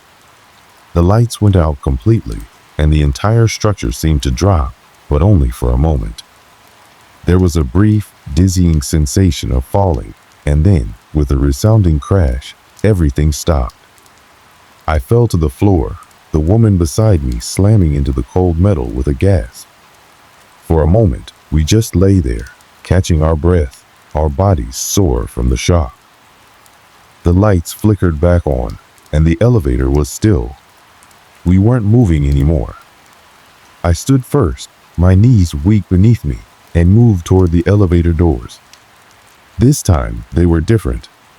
The metal seemed slightly bent, as though it had been forced open from the outside. I could see the dim hallway beyond, and a brief sense of hope surged through me. "We made it," I breathed. But as I stepped forward, my hand reaching for the door, I paused. Something didn't feel right. It was too quiet. There was no sound outside the elevator, no voices, no footsteps, no sign of life. I glanced back at the woman. Her expression mirrored mine: confusion, fear, and the same nagging feeling that something was wrong. We were safe, for now, but the secret, the past, was still out there, waiting for us. As I pushed the doors open and stepped into the hallway, I couldn't shake the feeling that the man wasn't the only one who had known the truth.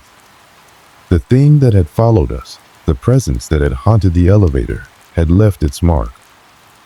It had been inside with us, and no matter how far we ran, no matter how much we tried to escape, it would never truly be gone. I glanced back at the elevator, now an empty shell, and I knew.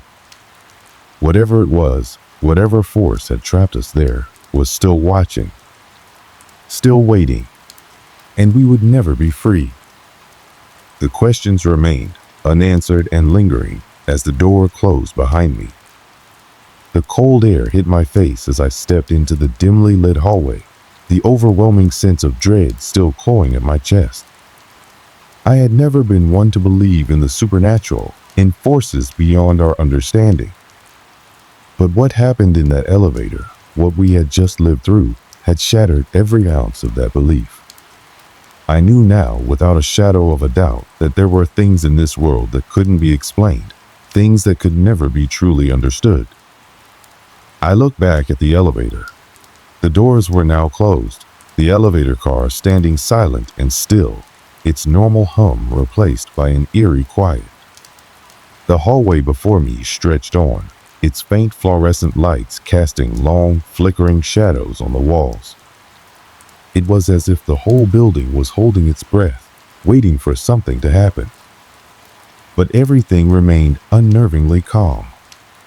The woman beside me stood motionless, her eyes scanning the surroundings. Her face was pale, drained of color, the terror still etched across her features. She had asked so many questions in the moments after the elevator had stopped. What was that man? Why had he known my secret? Why did he speak of the girl? Why did he say those things? But I had no answers for her, no explanations that would make sense, no way to bring any closure to what we had just experienced. I wasn't sure I had any answers for myself either. I felt the weight of the moment press down on me, The knowledge that we had just barely escaped whatever force had been toying with us, teasing us with its cryptic words and disturbing presence. That man in the elevator, his voice searing through my mind with the mention of the girl and the secret I'd buried as warning, if that's what it was, still echoed in my ears. I could still hear it. The girl. She'll come for you. Who was the girl? And why had he said that? The more I tried to push it from my mind, the clearer the images of her became. A figure from my past, someone I had thought I could forget. Her face, her name, they were a part of me, buried deep under layers of time and guilt. But the man had brought it all to the surface again. And now, standing in this hallway, with the faint smell of dust and the ever-present hum of the fluorescent lights, I couldn't help but wonder if I had truly escaped, or if I had just awakened something far worse. "We need to leave this place," the woman finally whispered. Her voice was shaky, brittle, as if the weight of what had happened was too much for her to carry alone. "I can't stay here. I don't care where we go. I just can't stay here." Her words mirrored my own thoughts. I wanted to leave. I needed to leave. I wanted to get away from this building, this city, this entire nightmare. I wanted to bury everything that had happened and return to a life that made sense, a life where things were predictable and safe. But I knew I couldn't. I couldn't escape what had happened in that elevator. I couldn't escape the secret I had buried so long ago. I couldn't escape the girl. "We'll find a way out," I said, trying to sound more certain than I felt. "We'll figure this out." I reached for the woman's arm, guiding her toward the stairwell. I wasn't sure what I was expecting, an emergency exit, a phone to call for help, maybe even a sign that the outside world was still real, still untouched by whatever we had just experienced. But as we moved deeper into the building, the sense of unreality continued to grow. The lights flickered above us, and the shadows in the corners seemed to stretch and shift unnaturally, like they were alive. Every sound in the building, the creak of floorboards, the faint hum of a far-off machine felt distorted, out of place. We reached the stairwell and began our descent. The staircase was narrow and cramped, the concrete steps cold beneath our feet. As we made our way down, I couldn't shake the feeling that we weren't alone. It was as if the very walls of the building were watching us, listening to our every move. But when I glanced over my shoulder, I saw nothing, only empty space and the steady echo of our footsteps. I tried to push the thoughts of the elevator, of the man, of the girl, to the back of my mind. I tried to focus on the present, on the steps I was taking to get out of there. But the truth kept creeping in. Whatever force had trapped us, whatever dark presence had haunted that elevator, was still out there. I couldn't outrun it. I couldn't hide from it. Finally, we reached the ground floor, and the exit doors loomed ahead. I could feel the weight lifting from my chest. The thought of escaping this place, of getting back to normal, seemed almost within reach. But as I reached for the door, I froze. The handle was colder than it should have been, and the sensation sent a chill straight down my spine. I turned the handle, but the door didn't budge. It was locked. "No," I muttered, panic rising in my chest. "No, no, no." I tried again, pulling harder this time, but the door wouldn't open. It was as if it was welded shut. The woman beside me stepped back, her breath quickening, her face pale with fear. "What's going on? Why isn't it opening?" I didn't have an answer. My mind raced, trying to figure out how to get out. The emergency exit was supposed to open with a simple pull of the handle, but now, nothing. I pounded on the door, shouting for help, but the sound seemed to get swallowed up by the thick walls around us. There was no response, no footsteps, no voices, nothing. And then, just as suddenly as the fear had gripped me, I heard it, a soft sound, faint but unmistakable. The sound of footsteps, light, deliberate, approaching from behind. I turned around, my heart hammering in my chest. The hallway behind us was still empty. But there, in the distance, I saw the flicker of something moving, just a glimpse, a shadow passing by the farthest door. "Who's there?" I called out, my voice shaking. But no answer came. The steps kept coming, getting closer, as though someone was moving in the dark. "Get back," I whispered to the woman, my mind racing. The door wouldn't open, and now there was something or someone coming toward us. I could feel the hairs on the back of my neck stand up. We weren't alone. Whatever had been in the elevator was here now, and it was coming for us. I turned back to the door, frantically yanking at the handle, trying one last time to force it open. The footsteps grew louder, closer. I could hear my own heart pounding in my ears, drowning out everything else.